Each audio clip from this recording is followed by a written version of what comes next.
오신 여러분들 환영합니다. 우리 앞뒤 옆에 분들과 인사 나누겠습니다. 축복합니다. 환영합니다. 함께 인사 나누겠습니다.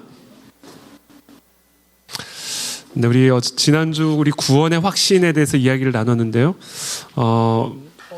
조금 혹시 뭐 질문 있으세요? 지난 강의 때 조금 미흡하다고 느껴졌던 부분이나 좀 궁금한 부분들이 있으시면 혹시 질문하고 싶은 부분 있으세요? 있으시면 네.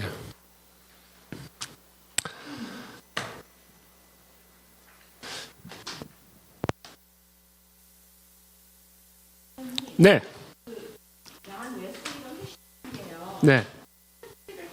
마이크 권사님 마이크 사용해 주시겠어요? 네. 네. 말씀해 주실 수 있어요? 존 웨슬레 회심이 1738년인지 83년인지 거기 제가 기록된 대로일 텐데요. 그냥 대로 네네네. 무슨 잘못 그 타입. 제가 잘못 말씀을 드렸나 보다. 네네, 알겠습니다. 네, 제가 기록된 대로. 네, 네. 저의 기록은 한치 오차도 없는 무오한.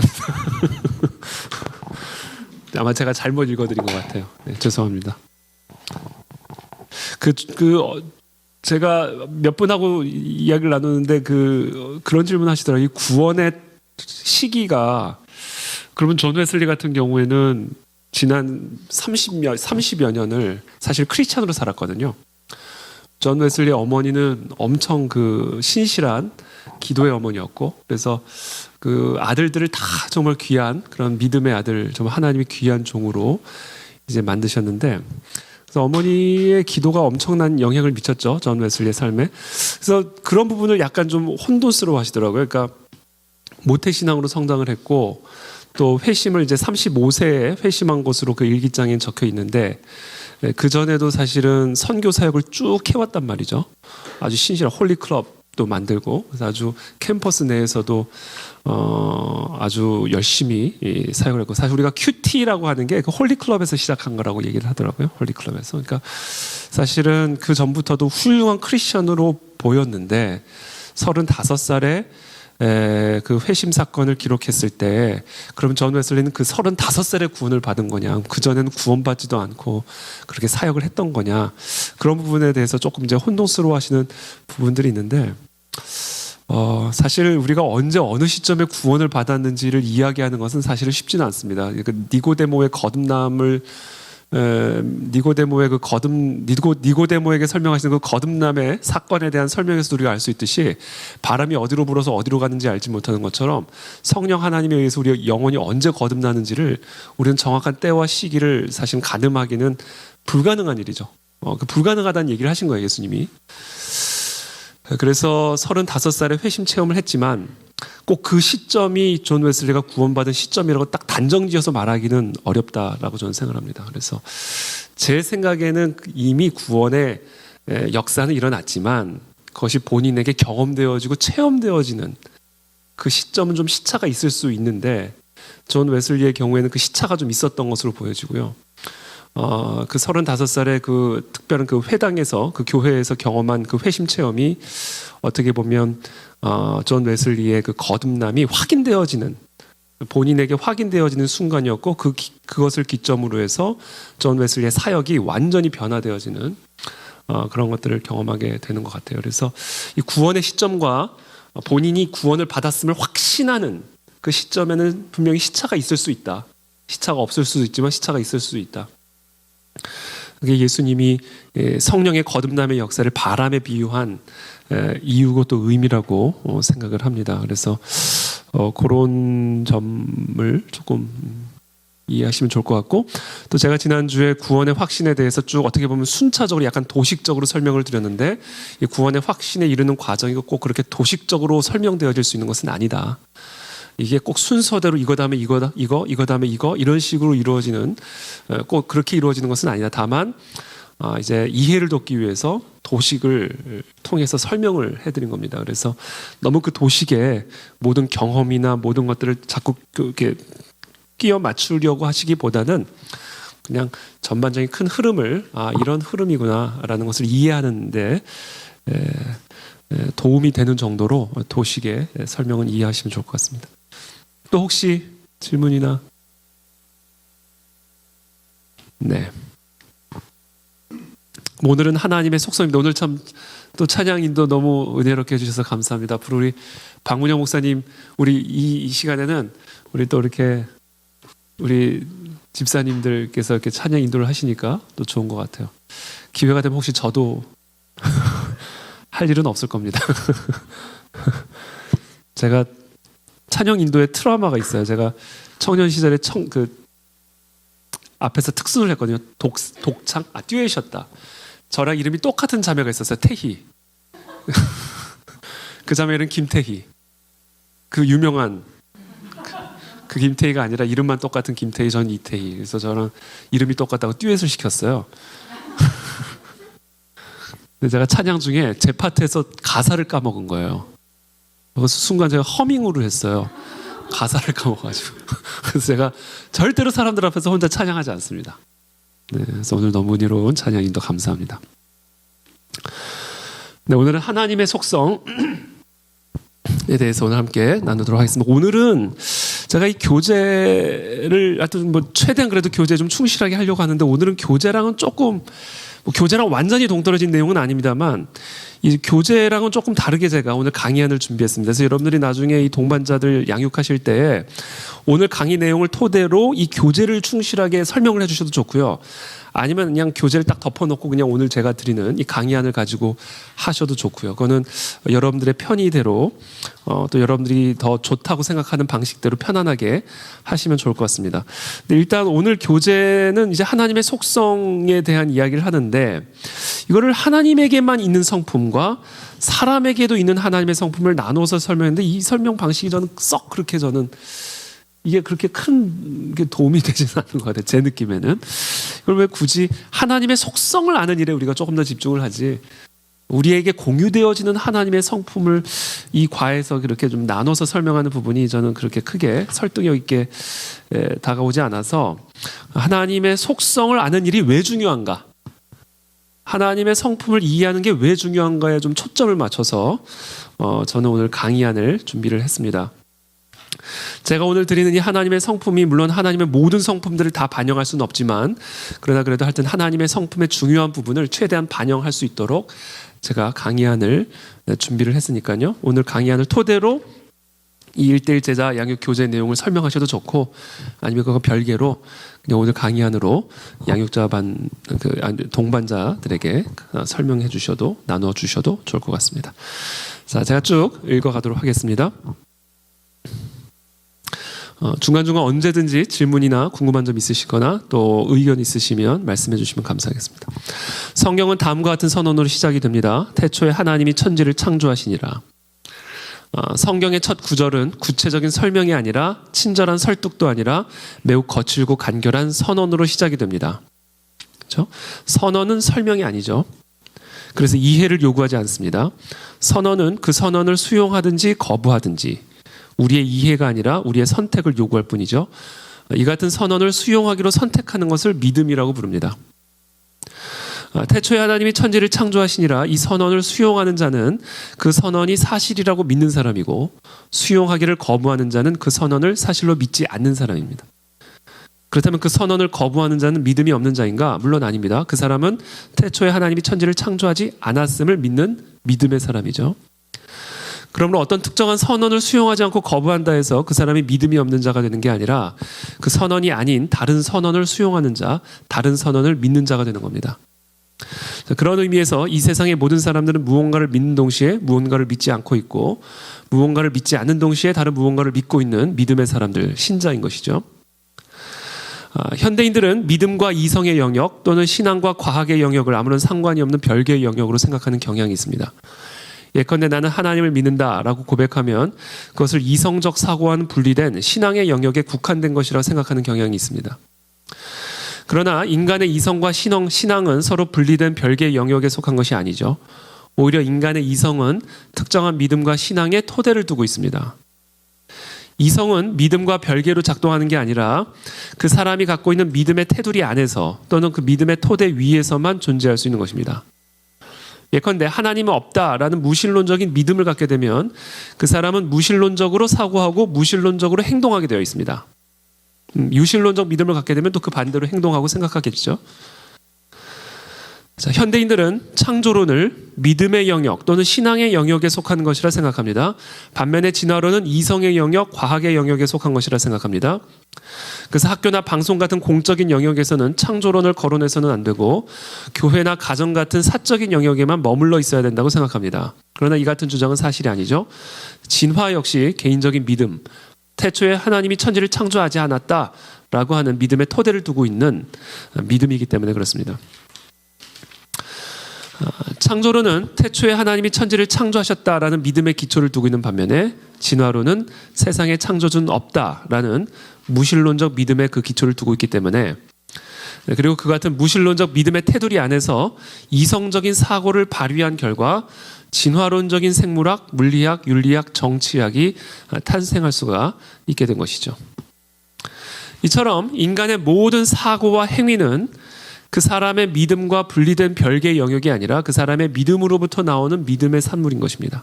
그러므로 이성이 먼저인가 믿음이 먼저인가? 믿음이 먼저입니다. 과학이 먼저인가 믿음이 먼저인가? 믿음이 먼저입니다. 믿음이 인간의 이성적 활동을 조정하고 믿음이 인간의 행위를 지시합니다. 그러므로 인간의 모든 이성적 사고와 행위는 믿음과 별개의 영역에 있는 것이 아니라 오히려 믿음의 산물인 것이죠. 그러므로 문제는 믿음이 있는가 없는가의 문제가 아니라 무엇을 믿는가의 문제다. 그 믿음이 올바른 믿음인가 아니면 거짓된 믿음인가 라는 문제인 것이죠. 자, 그런 의미에서 태초에 하나님이 천지를 창조하시니라, 이것은 단순한 선포가 아니라 사실상 전쟁의 시작을 알리는 선전포고입니다. 태초에 하나님이 천지를 창조하셨음을 믿지 않는 너희의 믿음은 거짓이다. 너희의 삶과 문명, 세상은 거짓된 믿음의 토대 위에 세워진 것이다. 너희의 신은 가짜다. 그러므로 태초에 천지를 창조하신 여호와께로 돌아오라라는 일종의 선전포고가 담겨진 선언이라고 말할 수가 있습니다. 하나님이 우리에게 창세기를 주신 목적은 지구의 나이를 가르쳐주기 위한 것이거나 창조과학의 교과서로 사용하여 주신 것이 아니라, 성경은 이 세상의 기원과 관련해서 아주 단순한 사실을 선언하고 있을 뿐이죠. 태초에 하나님이 천지를 창조하시니라. 그러므로 이 선언의 초점은 이 세상이 얼마 만에 어떻게 창조되었는지에 관한 것이 아니라 이 세상을 창조하신 분이 누구인가에 관한 것임을 우리가 이해해야 합니다. 이 선언의 주어는 천지가 아니라 하나님이죠. 그러므로 창세기의 초점은 세상이 아니라 이 세상을 창조하신 하나님이 누구신가가 초점이고요. 바로 그 하나님을 이해하고 그 하나님을 믿는 믿음의 토대 위에 우리의 삶이 세워질 때 우리의 삶은 소망이 있는 삶, 열매가 있는 삶이 되어질 수 있다라는 것을 우리가 이해해야 합니다. 그래서 창세기 1장 1절, 성경의 첫 문을 여는 이 창세기 1장 1절은 하나님은 누구신가에 관한 선언, 창세기 1장 2절부터 요한계시록 22장까지 기록된 이 성경의 모든 내용은 창세기 1장 1절에 선포된 그 선언에 대한 설명이라는 사실을 우리가 이해해야 합니다.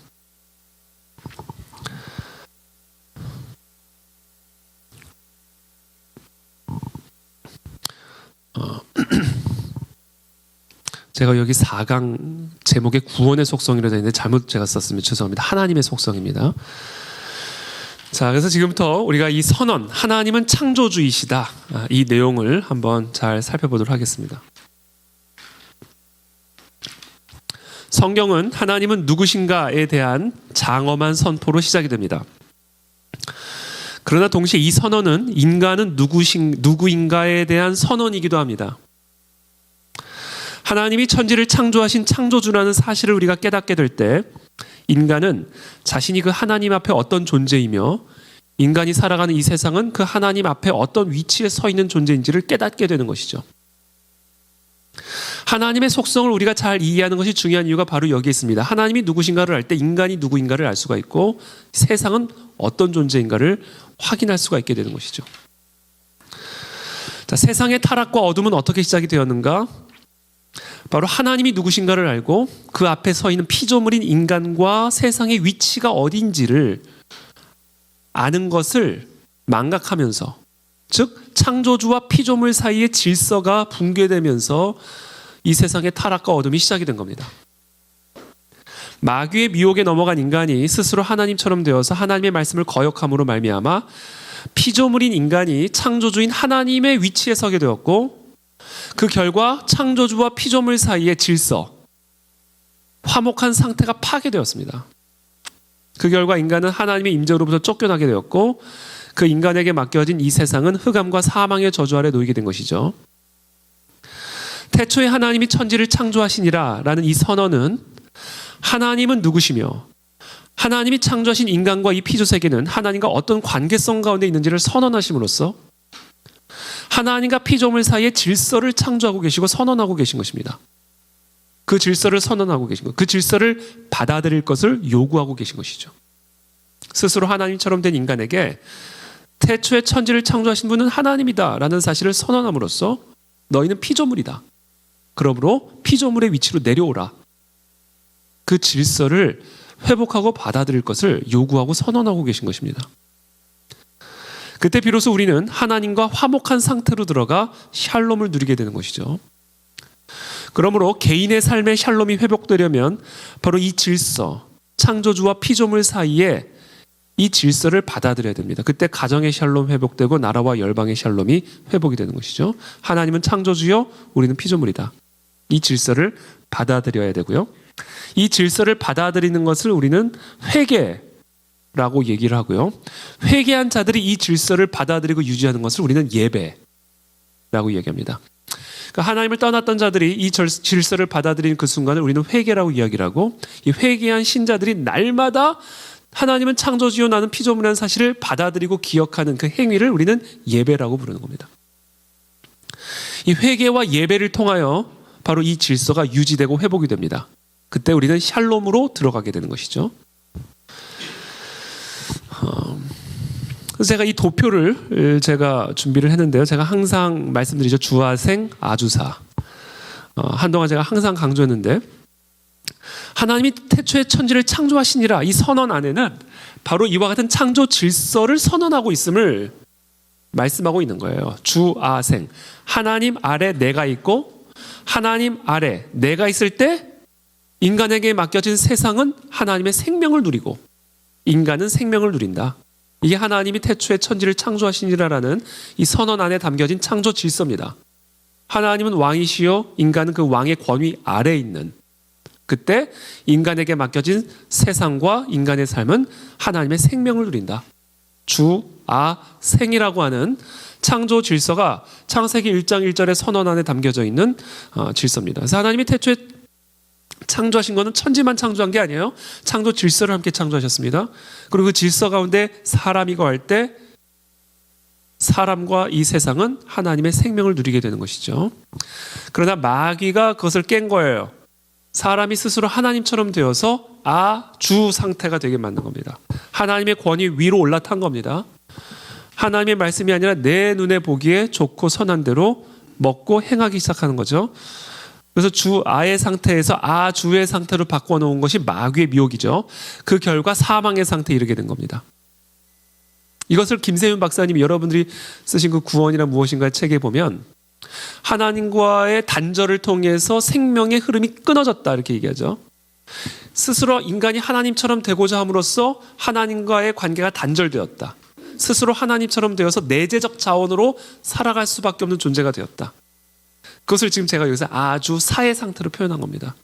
우리는 영원한 생명의 근원, 영원한 평강의 근원이 되신 하나님의 권위 아래 생명을 누리도록 지음을 받았는데, 그와 같이 지음받은 인간이 그 질서를 거부하고 스스로 하나님처럼 되고자 함으로써 터진 웅덩이가 되었고, 그 결과 하나님으로부터 공급받는 자원으로가 아니라 내 안에 있는 내재된 자원으로만 살아가는 존재가 되었으므로 결국 사망의 상태에 놓여지게 되었다. 그게 아주 사의 상태가 된 것이죠. 그 아주 사의 상태에 빠져서 하나님을 잊어버리고 스스로 하나님처럼 된 인간에게 하나님이 인간의 모습으로 오신 거예요. 회개하라, 천국에 가까이 왔느니라. 결국 예수 그리스도를 영접함으로 예수 그리스도의 권위 아래 거함으로 주아생의 상태로 회복하는 것이 바로 구원이다. 그래서 결국 이 구원의 핵심적인 개념은요, 하나님이 태초에 창조하신 그 창조의 질서가 회복이 되는 게 구원의 역사입니다.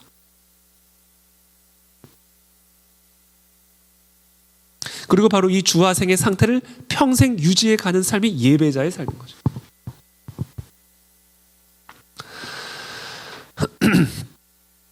자, 그래서 창세기 1장 1절은 바로 이와 같은 선언을 선언하고 있는 것이고요. 창세기 1장 2절부터 요한계시록 22장까지는 그 창조주 하나님이 누구신가에 대한 설명을 이어가시는 거예요. 이게 성경입니다. 그럼 창조주 하나님은 누구신가? 어떤 분이신가? 자, 다시 한번 쭉 읽어드리겠습니다. 4페이지 처음 부분입니다.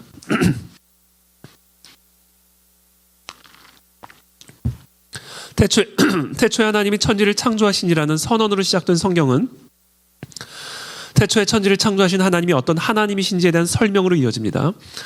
하나님께서 모세를 통해 계시하신 율법을 통하여, 한 개인의 인생 사들을 통하여, 민족적 역사적 사건들을 통하여, 선지자와 같은 메신저를 통한 직접적인 또는 간접적인 계시를 통하여 태초에 천지를 창조하신 하나님이 어떤 분인지에 대한 설명으로 이어집니다.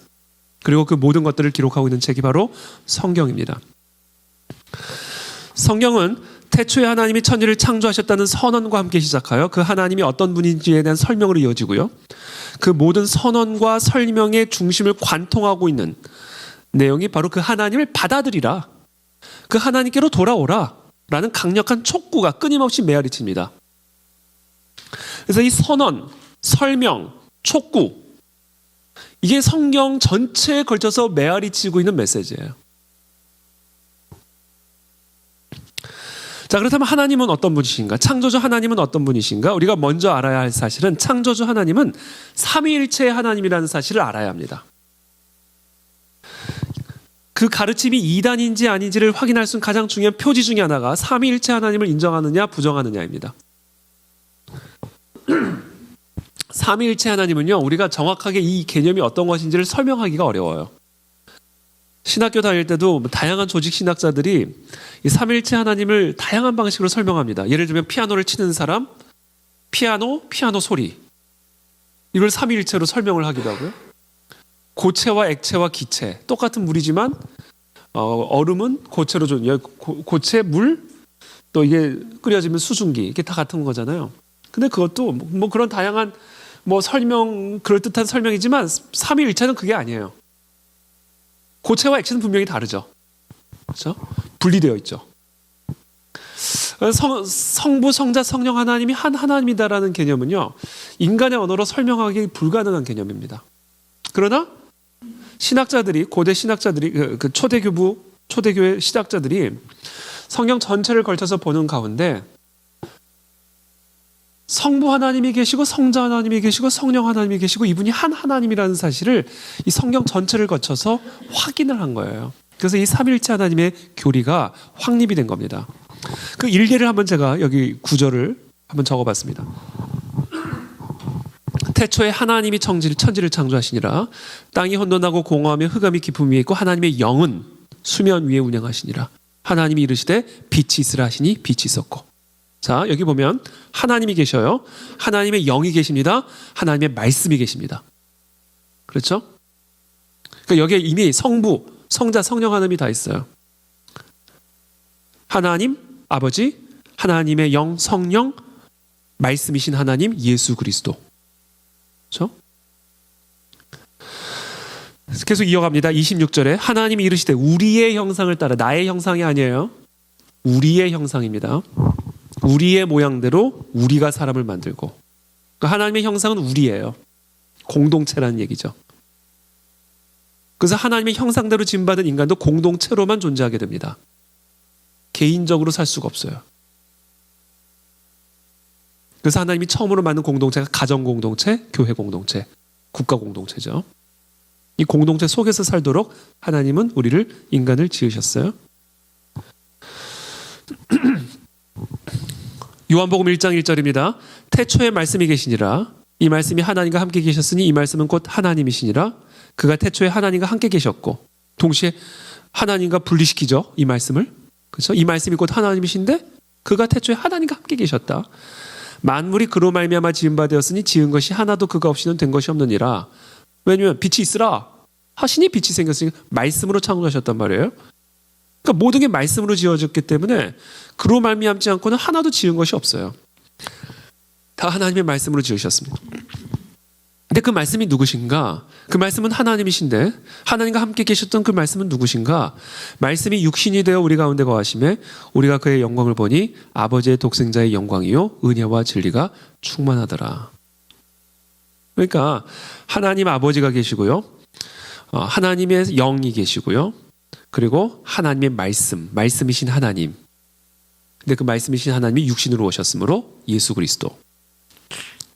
그 창세기 1장 1절부터 3절까지가 보여주고 있는 하나님의 성품입니다. 속성입니다.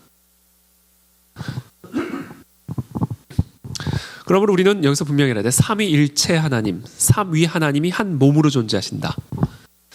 그래서 우리 하나님은 공동체다. 공동체로 존재하신다. 일체다. 근데 이 공동체가 그러니까 이게 공동체라는 얘기는요. 우리 하나님은 관계의 하나님이라는 얘기입니다. 관계로 존재하신다라는 얘기예요. 관계로서 한 몸을 이루시는 분. 그래서 그 관계가 어떤 관계인가? 그 관계를 가만히 보니까 어떤 관계다? 요한이 발견한 거예요. 이 관계는 사랑의 관계다. 그래서 요한일서에서 하나님은 사랑이심이니라 이렇게 딱 한 단어로 정리를 한 겁니다. 성부, 성자, 성령 하나님, 삼위 하나님이 한 몸을 이루시는데 공동체이신데 공동체란 이야기는 이 삼위 하나님이 관계로 존재하시는데 그 관계가 어떤 관계인가를 가만히 살펴보니 하나님은 사랑의 관계로 존재하신다. 그래서 하나님은 사랑이다.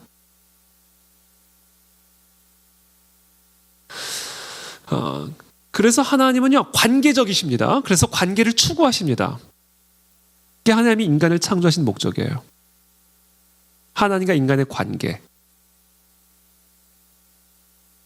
그래서 제가 여기 첨부 자료로 좀 구체적으로 설명을 드렸는데요. 이건 여러분 제가 다 읽지는 않겠습니다만 나중에 여러분이 한번 시간이 되실 때 한번 읽어보시면 제가 지금 설명드린 삼위일체 하나님, 공동체 하나님, 관계 하나님, 사랑의 하나님, 그분이 창조주시라는 의미가 어떤 의미인지, 그와 같은 관계적인 하나님이 세상을 창조하셨을 때, 인간을 창조하셨을 때 그것을 창조한 목적이 무엇일까? 관계를 위한 것이다. 하나님이 하시는 모든 일의 목적은 관계다. 그래서 제가 그 첨부 자료를 보시면 제가 첫 부분만 한번 읽어드릴게요. 기독교의 하나님은 삼위일체 하나님이다. 이 말은 곧 하나님의 본질 또는 실체가 바로 공동체라는 것을 의미한다. 하나님의 본질이 공동체라는 말은 우리 하나님은 관계로서 존재하시는 하나님을 의미한다. 그렇다면 어떤 관계로 존재하시는가? 사랑의 관계로 존재하신다. 그래서 사도 요한은 하나님을 다음과 같이 정의했다. 하나님은 사랑이십니다. 이 말씀을 풀어서 요약하면 사랑의 관계로 존재하시는 공동체가 바로 삼위일체 하나님이라는 것이죠. 자, 인간은 누구인가? 인간은 하나님의 형상대로 지음받은 존재다. 그렇다면 하나님의 형상은 무엇인가? 우리가 우리의 형상대로 우리의 모양을 따라 사람을 만들어. 하나님의 형상은 우리 공동체다. 따라서 하나님의 형상대로 지음받은 사람 역시 공동체로 존재한다. 새는 하늘에서 물고기는 바다에서 살도록 지음받은 것과 같이 사람은 공동체 속에서 살도록 지음받았다. 첫째로는 하나님과의 공동체, 둘째로는 사람과의 공동체. 하나님과의 공동체는 교회를 의미한다고 볼 수 있고 사람과의 공동체는 사회를 의미한다고 볼 수 있죠. 이처럼 하나님의 형상대로 지음받은 사람 역시 하나님과 마찬가지로 사랑의 관계로 존재하는 공동체로 살도록 지음받았습니다. 하나님과 사람이 사랑의 관계 속에서 한 공동체를 이루며 살도록 지음받았고 그와 같은 사람들이, 그렇죠? 하나님과 사랑의 관계 가운데 있는 사람들이 그와 같은 사람들과 함께 사회를 이루어 살도록 지음받았어요. 그게 가정이고 그게 사회입니다. 그러므로 하나님의 나라를 누리게 되는 거죠. 이게 에덴 동산이에요. 타락 이전의 에덴 동산. 이게 창조입니다. 그래서 사람이 사람답게 살려면요, 첫 번째 하나님을 사랑해야 되고 몸과 마음과 뜻을 다해. 두 번째 내 이웃을 내 몸처럼 사랑해야 돼요. 이것이 하나님의 나라의 법칙입니다.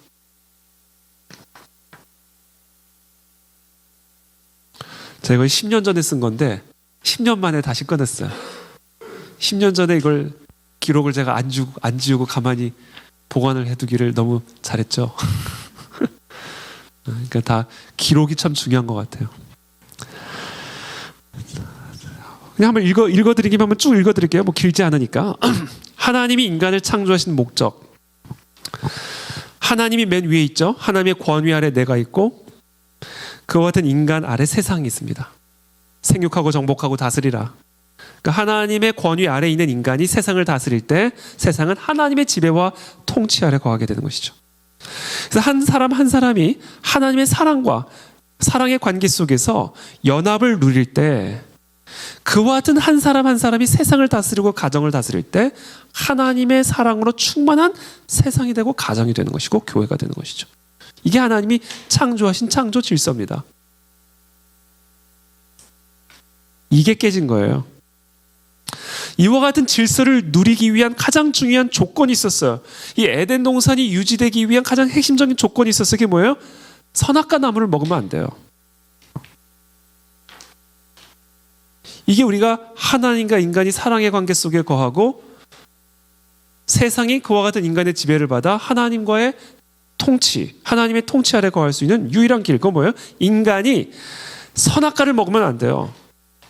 선악과를 먹으면 안 된다는 얘기는요, 하나님의 말씀의 권위 아래 있어야 된다는 얘기예요. 선악과를 먹으면 왜 죽어요? 먹으면 죽는다고 말씀하셨으니까 죽는 겁니다. 그러니까 선악과는 하나님의 말씀을 의미하는 거예요. 내가 먹고 싶은 내 욕망대로 옳고 그름을 판단할 게 아니라 먹어도 된다, 먹지 말으면 먹으면 죽는다. 이 하나님의 말씀이 다스리는 그 말씀의 권위 아래 있는 삶이 선악과가 의미하는 바입니다. 그러니까 하나님의 말씀에 순종함으로 인간은 하나님의 권위 아래 거하게 되는 것, 주아가 되는 것이고 그때 그 개인과 세상은 생을 누리게 되는 거예요. 주아생. 그 창조 질서의 핵심이 뭐냐? 선악과였다는 거예요. 창세기 2장 16절 17절이 그것을 의미하죠. 너는 이 동산의 각종 나무의 열매를 마음대로 먹을 수 있다. 그러나 선과 악을 알게 하는 나무의 열매는 먹지 마라. 그것을 먹는 날에는 네가 반드시 죽을 것이다. 이게 에덴 동산이 유지되기 위한 유일한 조건입니다. 주아생이 유지되기 위한 유일한 조건이에요. 그래서 여기 계신 저와 여러분 한 사람 한 사람이 하나님의 말씀의 권위 아래 거하기만 하면 가정 안에 에덴 동산이 임하고 교회 안에 에덴 동산이 임하고 세상 안에 에덴 동산이 회복이 되는 것이죠. 사람이 선악과를 먹을 경우 죽게 되는 이유는 선악과에 인체에 해로운 독이 있어서가 아니다. 그것을 먹는 날엔 네가 반드시 죽을 것이다 라 말씀하셨기 때문에 죽는 것이다. 즉 하나님께서 에덴 동산 중앙에 심어놓으신 선악과는 다름 아닌 하나님의 말씀이었다.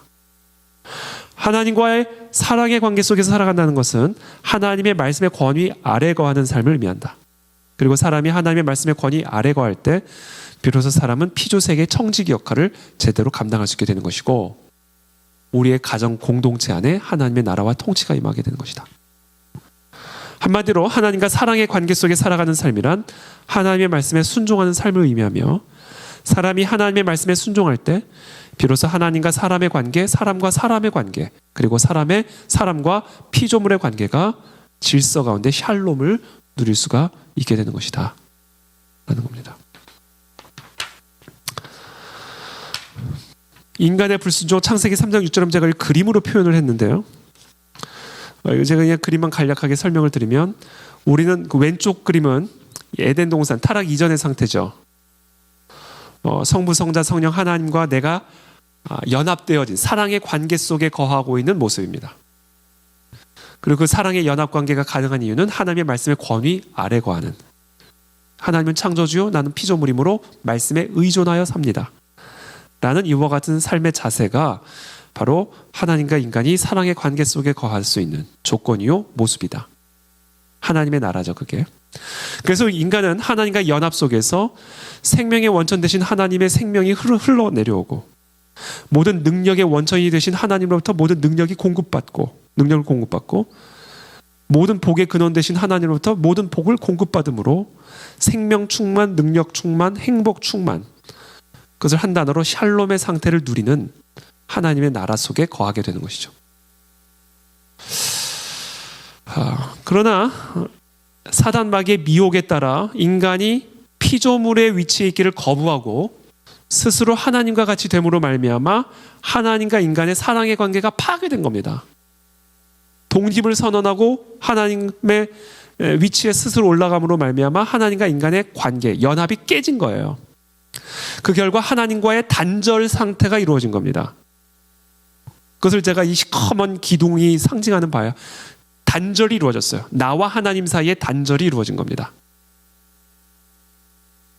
단절됨으로 말미암아 사람이 스스로 하나님처럼 됨으로 말미암아 생명의 근원 되신 하나님부터 생명이 단절되고 차단되고 능력의 원천 되신 하나님부터 능력이 차단되고 모든 복의 근원이 되신 하나님으로부터 모든 복이 차단되고 그래서 결국 사망의 상태에 이르게 된 것이다. 그래서 하나님은 네가 반드시 죽을 것이다 라고 말씀하신 것이죠. 그래서 이 왼쪽은 주아생의 상태를 보여주고 있고요. 오른쪽의 그림은 아주사의 상태를 보여주고 있는 그림입니다. 그 나머지 부분은 여러분들이 나중에 한번 시간 되실 때 한번 읽어보시면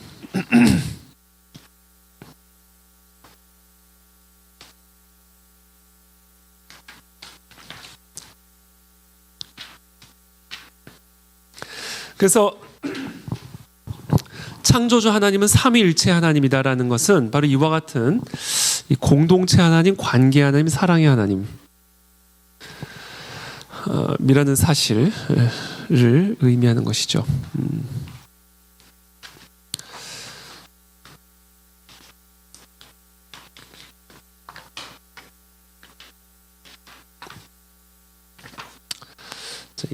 읽다 보니까 왠지 하다만 것 같아서 제가 쭉 그냥 빠르게 읽을게요. 그 그림의 뒷부분을 보면 제가 한번 쭉 읽어드리겠습니다. 하나님과 인간의 사랑의 관계는 하나님의 말씀에 대한 인간의 순종을 의미한다. 그러나 인간은 하나님의 말씀에 불순종하였고 결국 하나님과 인간의 관계는 단절되고 말았다. 생명의 근원 되신 하나님으로부터 단절됨으로 인간에게 죽음이 임했고 능력의 근원 되신 하나님으로부터 단절됨으로 인간에게 무능이 임했고 행복의 근원 되신 하나님으로부터 단절됨으로 인간에게 불행이. 제가 이미 다 말씀드린 거예요. 아까 좀 전에. 사도 바울은 이 같은 죄의 결과를 총칭하여 죄의 삭은 사망이라 표현했다. 인간은 하나님의 말씀의 권위 아래에서 살도록 지음받았는데 아담의 불순종으로 말미암아 인간은 하나님의 말씀 위에 사는 존재가 되고 말았다. 결국 아담의 불순종으로 말미암아 하나님 중심적인 신본 God Center 사회에서 나 중심적인 인본 Me Center 사회로 타락하게 된 것이다. 이것이 바로 오늘날 우리가 살아가는 타락한 세상의 본질적인 모습이다 라는 겁니다. 그래서 챕터 6 보면 6번 보면 율법의 목적과 한계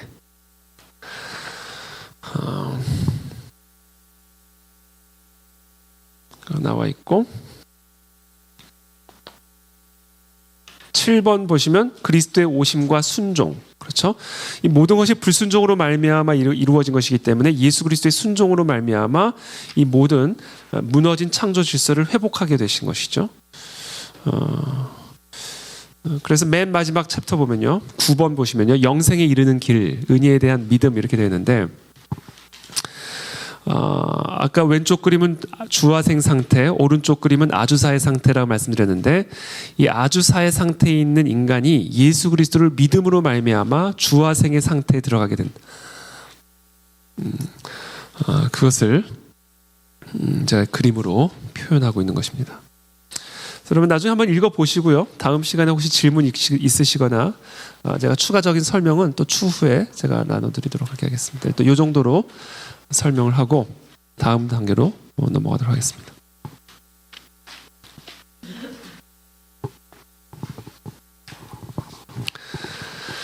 자, 삼위일체 하나님, 그렇죠? 관계 하나님, 사랑의 관계 하나님, 그리고 그 관계 속에서 사람이 살 때 하나님의 나라를 누린다는 거죠. 근데 인간이 불순종으로 말미암아 타락하여 사망의 상태에 놓여 있습니다. 그래서 창조주 하나님은요, 그와 같은 타락의 상태, 그래서 사망의 상태에 있는 인간들을 구원하고자 하시는 구원의 하나님입니다. 이 하나님의 속성입니다. 그래서 우리가 알아야 할 두 번째 창조주 하나님은 구원의 하나님이다. 이사야서 40장 1절의 말씀, 너희의 하나님이 이르시되 너희는 위로하라, 내 백성을 위로하라, 이렇게 말씀하십니다. 자, 그렇다면 이 백성은 지금 어떤 상황에 있는가? 노역의 때 광야, 사막, 험한 곳, 마른 풀, 시든 꽃과 같은 상태에 놓여 있습니다. 그와 같은 사람들에게 이렇게 명령하시죠. 아름다운 소식을 시온에 전하는 자여 너는 높은 산에 오르라. 아름다운 소식을 예루살렘에 전하는 자여 너는 힘써 소리를 높이라. 두려워하지 말고 소리를 높여 유다의 성읍들에게 이르기를 너희의 하나님을 보라 하라. 너희의 하나님을 보라 이렇게 얘기합니다. 보라 주 여호와께서 장차 강한 자로 임하실 것이요 친히 그의 팔로 다스리실 것이라. 보라 상급이 그에게 있고 보응이 그의 앞에 있으며 그는 목자같이 양떼를 먹이시며 어린 양을 그 팔로 모아 품에 안으시며 젖먹이는 암컷들을 온순히 인도하시려다. 자, 구원하신다라는 겁니다. 하나님은 구원하실 것이다. 구원의 하나님.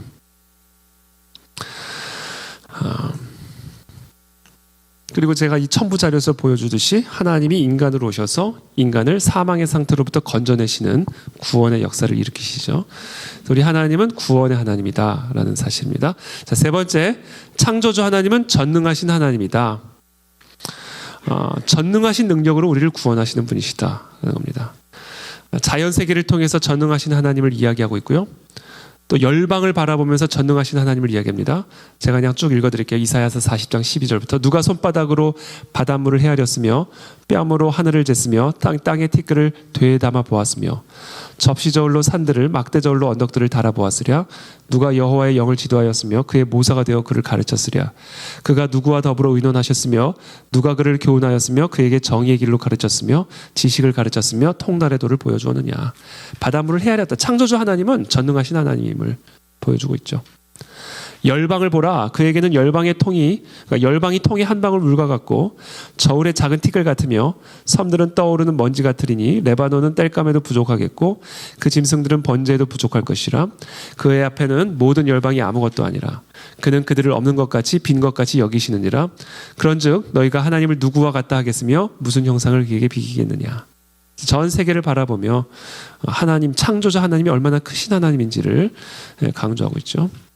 또 세상의 위대한 자 귀인들을 폐하시며 세상의 사사들을 헛되게 하시느니 그들은 겨우 심기고 겨우 뿌려졌으며 그 줄기가 겨우 땅에 뿌리를 박자 곧 하나님이 입김을 부시니 그들은 말라 회오리 바람에 불려가는 초계 같도다.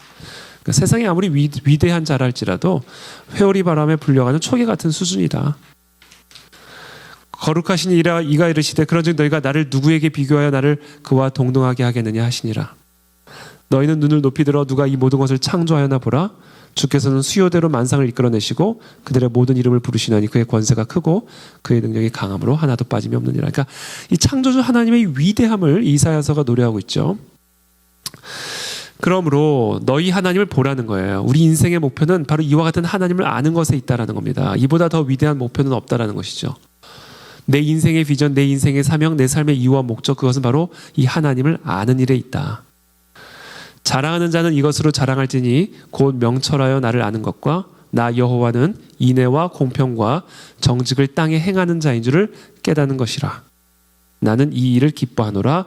여호와의 말이니라. 그러니까 하나님, 이와 같은 하나님을 아는 것이 중요하다라는 겁니다. 거기서부터 모든 힘과 능력이 흘러나온다라는 것이죠.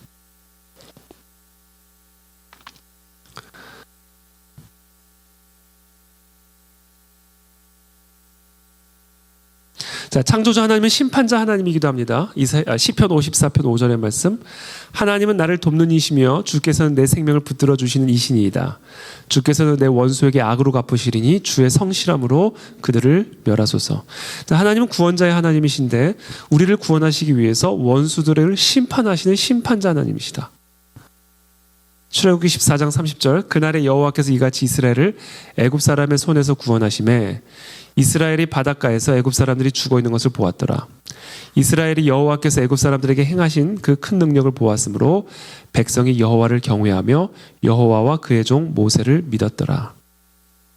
너 아침의 아들 계명성여 바벨론 왕을 의미합니다. 어찌 그리 하늘에서 떨어졌으며 너 열국을 엎은 자여 어찌 그리 땅에 찍혔는고.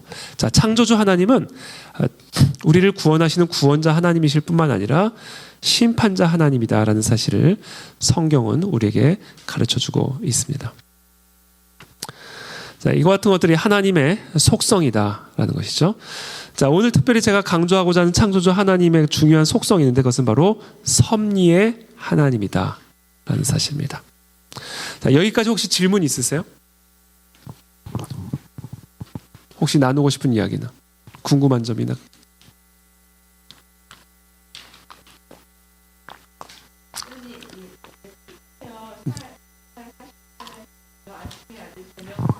네. 이게 계명성이 이게 샛별이거든요. 샛별이고 이게 원래 그 누구죠? 제롬이 이 히브리 성경을 이제 라틴어로 번역을 했는데 그 제롬이 이 히브리어를 라틴어로 번역할 때 이 계명성, 이 샛별을 루시페르라고 번역을 했죠. 루시페, 빛을 발하는 별, 루시페르. 그래서 이 루시페르에서 루시퍼라는 단어가 나온 거거든요. 그러니까 루시퍼라는 단어는 빛을 내는 자라는 거죠. 그래서 신약에도 보면 빛의 천사로 가장한다는 얘기를 하잖아요. 그게 이제 이 계명성과 다 일맥상통하는 개념이 되는 겁니다.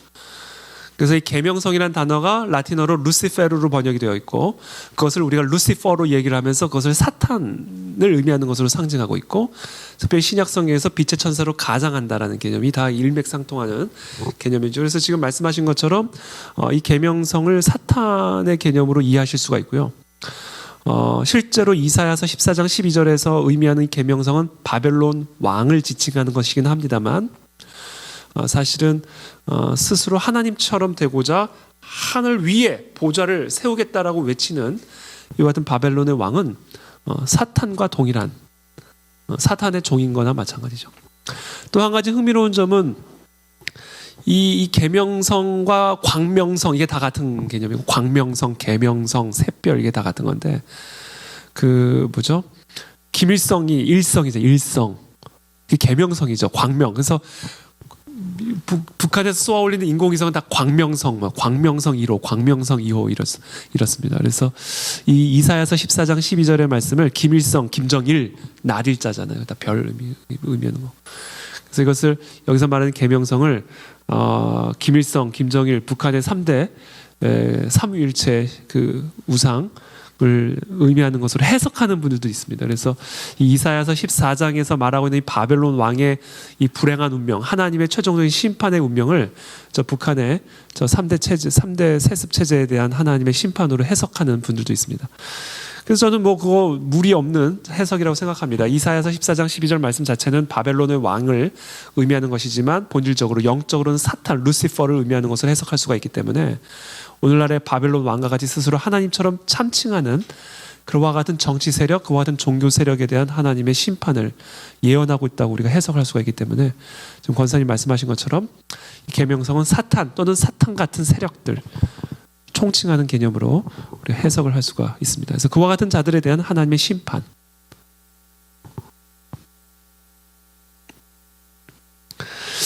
그래서 태초에 하나님이 천지를 창조하시니라라는 이 창조주에 대한 선언은요, 그 하나님은 어떤 분이신가를 어떻게 성경은 설명하고 있는가? 삼위일체 하나님으로 설명하고 있고, 삼위일체 하나님은 구원의 하나님으로 역사하고 계시고요. 그렇죠? 제가 오늘 본문에서는 오늘 강의 안에서는 제가 충분히 설명을 안 했는데 여기서 사실은 성부 하나님, 성자 하나님, 성령 하나님이 이 구원 사역에서 어떠한 역할들을 감당하시는지에 대한 좀 더 구체적인 설명을 제가 여기서 넣었으면 좀 좋았겠다라는 생각은 드는데 제가 다음 텀 강의 때 걸 좀 추가해서 이번 텀은 그냥 넘어가고요.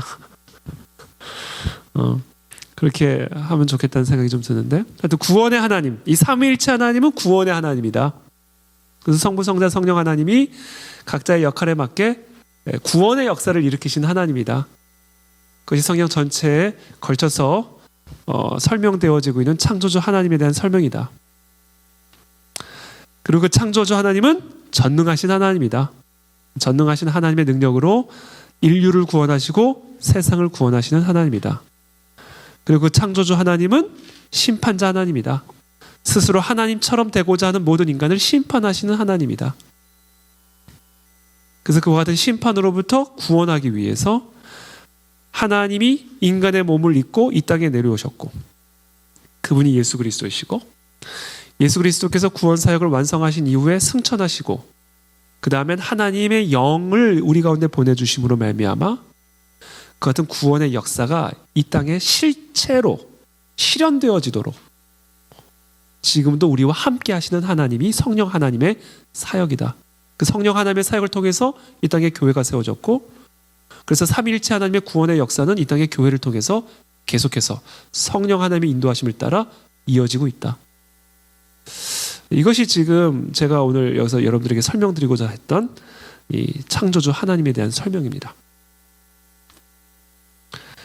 그래서 이 삼위일체 하나님의 개념으로 구원의 하나님, 전능하신 하나님, 그 다음에 심판자 하나님을 우리가 설명할 수 있고 또 이해할 수가 있는 것이죠. 섭리의 하나님으로 넘어가기 전에 혹시 또 말씀하고 싶거나 궁금하신 거나 질문 있으시면.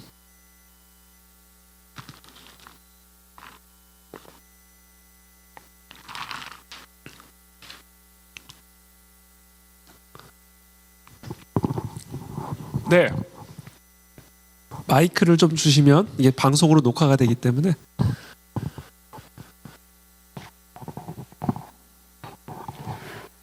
여기 4페이지에 보시면요. 그 첫 번째 창조주 하나님은 삼위일체의 하나님이다 하면서 이제 창세기 말씀을 적어 놓으셨는데, 이 설명이 무슬림들에게도 똑같이 설득력이 있는 설명이 될까요? 어떤 설명이요? 창세기 1장 1절에서 3절의 설명이요? 예, 삼위일체의 하나님에 대해서 네. 제가 알기로는 무슬림들은 이 부분에 대해서 말이 안 된다고 그렇죠. 얘기를 무슬림은 하는 걸로 삼위일체 알고 하나님을 있거든요. 인정하지 않죠. 근데 똑같은 말씀이라면 무슬림 책에도 하나가 아니고 우리로 표시가 되어 있을 것 같은데. 제가 한번 보게, 밑에 쿠란이 있거든요. 예. 밑에 도서관 내려가시면 쿠란이 있는데 제가 한번 쿠란 그 부분을 제가 한번 다시 한번 볼게요. 근데 기본적으로 무슬림의 하나님은 구약의 하나님이기는 한데, 기본적으로 우리가 말하는 이 성경에 계시는 하나님으로 생각하면 안 됩니다. 구약의 하나님, 구약을 차용은 하지만 그렇다고 해서 이들이 우리 구약의 하나님을 믿는다고 얘기해서는 안 될 것 같고요. 근데 하여튼 기본적으로 지금 말씀하신 거는 우리 기독교의 하나님, 성경의 하나님은 분명히 삼위일체, 성부, 성자, 성령 하나님이 동일한 신성을 갖고 있는 한 하나님이라는 그 하나님의 속성을 우리가 이 성경을 통해서 알고 있고 또 믿고 있는 바고, 그러나 이 무슬림의 하나님 또는 쿠란의 하나님은 일단 성자 예수 그리스도를 하나님으로 인정하지 않습니다. 분명하게 그렇게 얘기를 해요. 쿠란에서 분명하게 성자 하나님은, 그러니까 우리가 믿는 성자 하나님 예수 그리스도는 그냥 선지자로만 취급을 하는, 그러니까 인간으로 취급을 하는 거죠. 성령에 대한 얘기는 뭐 믿지도 않고 당연히. 그래서 예수 그리스도를 하나님으로 인정하지 않는 그냥 인간, 선지자로 생각을 하기 때문에 삼위일체 하나님을 당연히 부정하죠. 인정하지 않죠. 이 설명을 받아들이질 않죠, 당연히. 네, 마이크.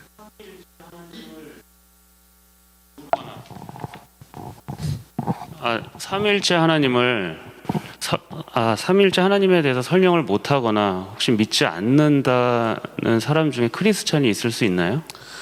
크리스찬 가운데 만약에 그런 삼위일체 하나님을 부정하면 그건 크리스찬이 아니죠. 삼위일체를 부정하면 그러면 그것도 우상으로 볼 수 있는 건가요? 이단이죠. 네. 삼위일체 하나님을 부정하면 이단입니다. 왜냐하면 예수 그리스도의 신성을 부정하기 때문에. 예수 그리스도가, 제가 첫 번째 강의 때도 말씀드렸지만, 예수 그리스도의 신성을 부정을 하면 예수 그리스도 우리의 구원자가 될 수가 없어요.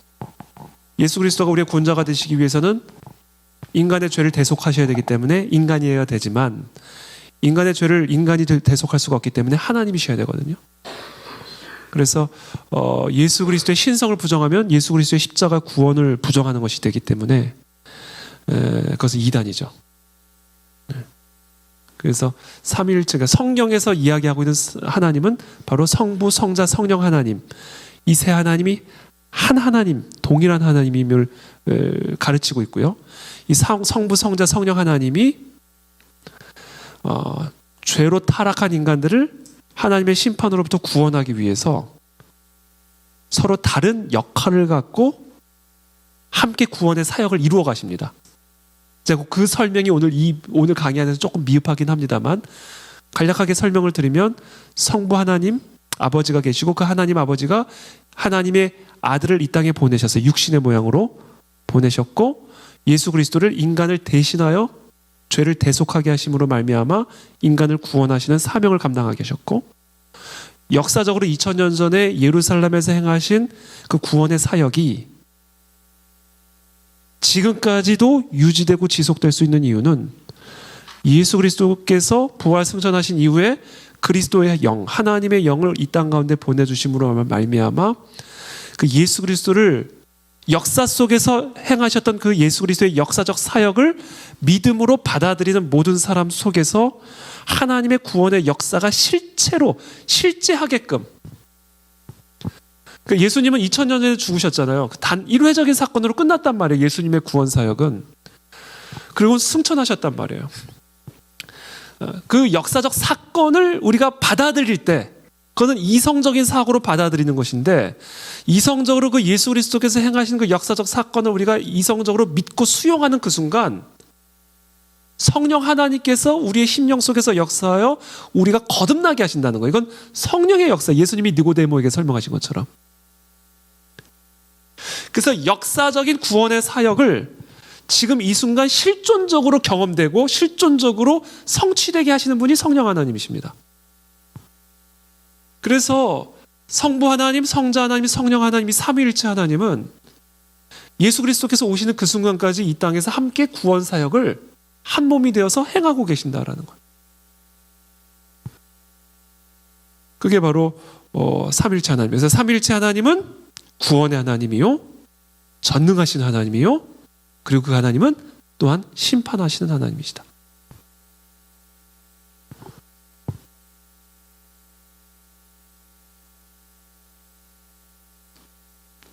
너무 심오해서 여러분들이 말씀을 안 하신 거 아니면 이해를 하신 거죠?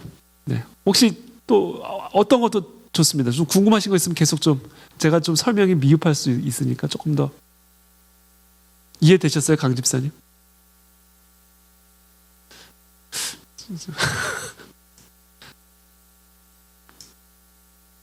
제 답변을 드리고 여러분 그렇게 시원하지 않은 표정을 갖고 계시면 제가 되게 불안해지거든요. 혹시 뭐 좀 또 혹시 구체적으로 더 질문하고 싶은 분 있으세요? 네, 안 집사님, 우리 마이크 좀 더 전달해 주세요.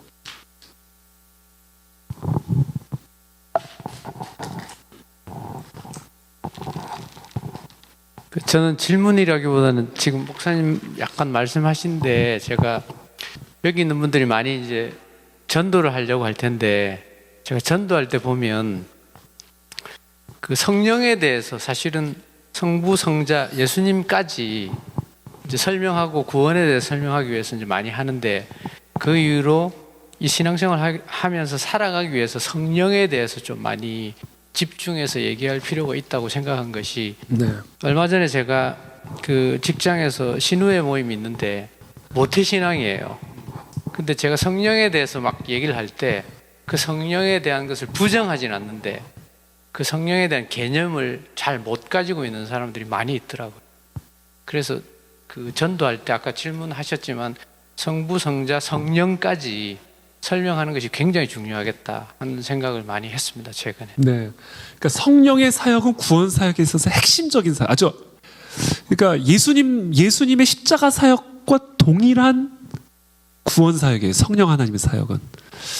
근데 우리가 이제 성령 하나님, 예수님을 이제 역사적으로 딱 이게 막 십자가가 있고 죽으시고 부활하셨고, 그런데 이제 성령은 말 그대로 하나님의 영이기 때문에 우리가 그 부분에 대해서 조금 간과해서 이해하는 부분도 있고 관과해서 설명하는 부분도 있는데 사실 이 구원 사역에 있어서 성령 하나님의 사역은 핵심적입니다. 그래서 예수님이 니고데모에게 설명하실 때 거듭남의 사건이 성령의 역사라고 말씀하시잖아요. 그래서 삼위일체 하나님은 창조에 있어서도 함께 삼위일체 하나님으로서 사역하셨고 그 파괴된 창조 세계, 파괴된 창조 질서를 회복하는 구원의 역사에서도 한 몸이 되셔서 함께 사역하신다. 그래서 하나님이 예수 그리스도를 이 땅에 보내셨고 예수 그리스도께서 이 땅에서 죽으신 역사적 사건을 받아들이는 자들에게마다 성령 하나님의 역사로 말미암아 거듭나는 사건을 일으키시죠. 그래서 이 성부, 성자, 성령 하나님은 이 구원 창조 사역뿐만 아니라 구원 사역에 있어서 한 몸으로 역사하신다라는 사실을 꼭 이해하셔야 됩니다. 제가 우리 주일 요새 슬기로운 신앙생활을 하는데 제가 아마 성령 하나님에 대한 설교도 아마 조만간에 제가 준비해서 할 예정이고요. 여기서도 성령 충만에 대한 섹션이 있습니다.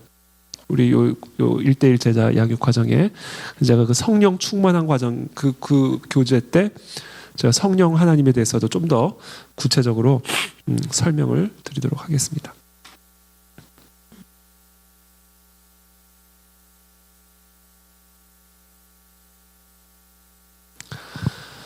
네, 혹시 질문 한 번만 더 하나만 더 있으면 질문 하나만 받고 바로 넘어가도록 하겠습니다. 혹시 질문 있으시면.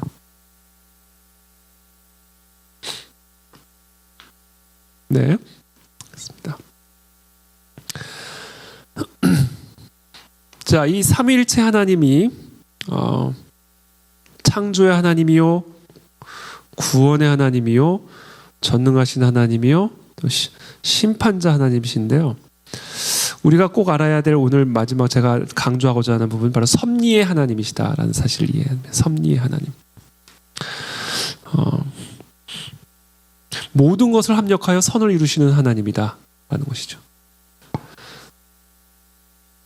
우리가 예수 그리스도를 믿음으로 구원을 받았다라는 것은 마귀의 통치로부터 건져냄을 받아 하나님의 통치 가운데로 들어오게 되었음을 의미합니다.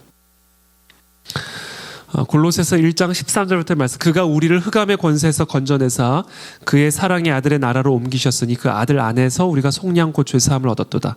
그러니까 흑암의 권세에서 건져내서 그의 사랑의 아들의 나라, 그의 통치로 들어갔다라는 것을 의미하는 것이죠. 자, 우리가 하나님의 나라 또는 하나님의 통치 아래 거하게 되었다라는 것은요, 하나님의 섭리 아래 거하게 되었음을 의미합니다.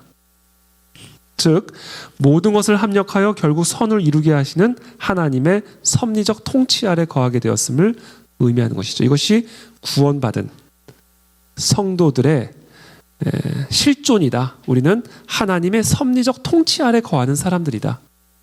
이 사람들이 바로 구원받은 하나님의 백성들입니다.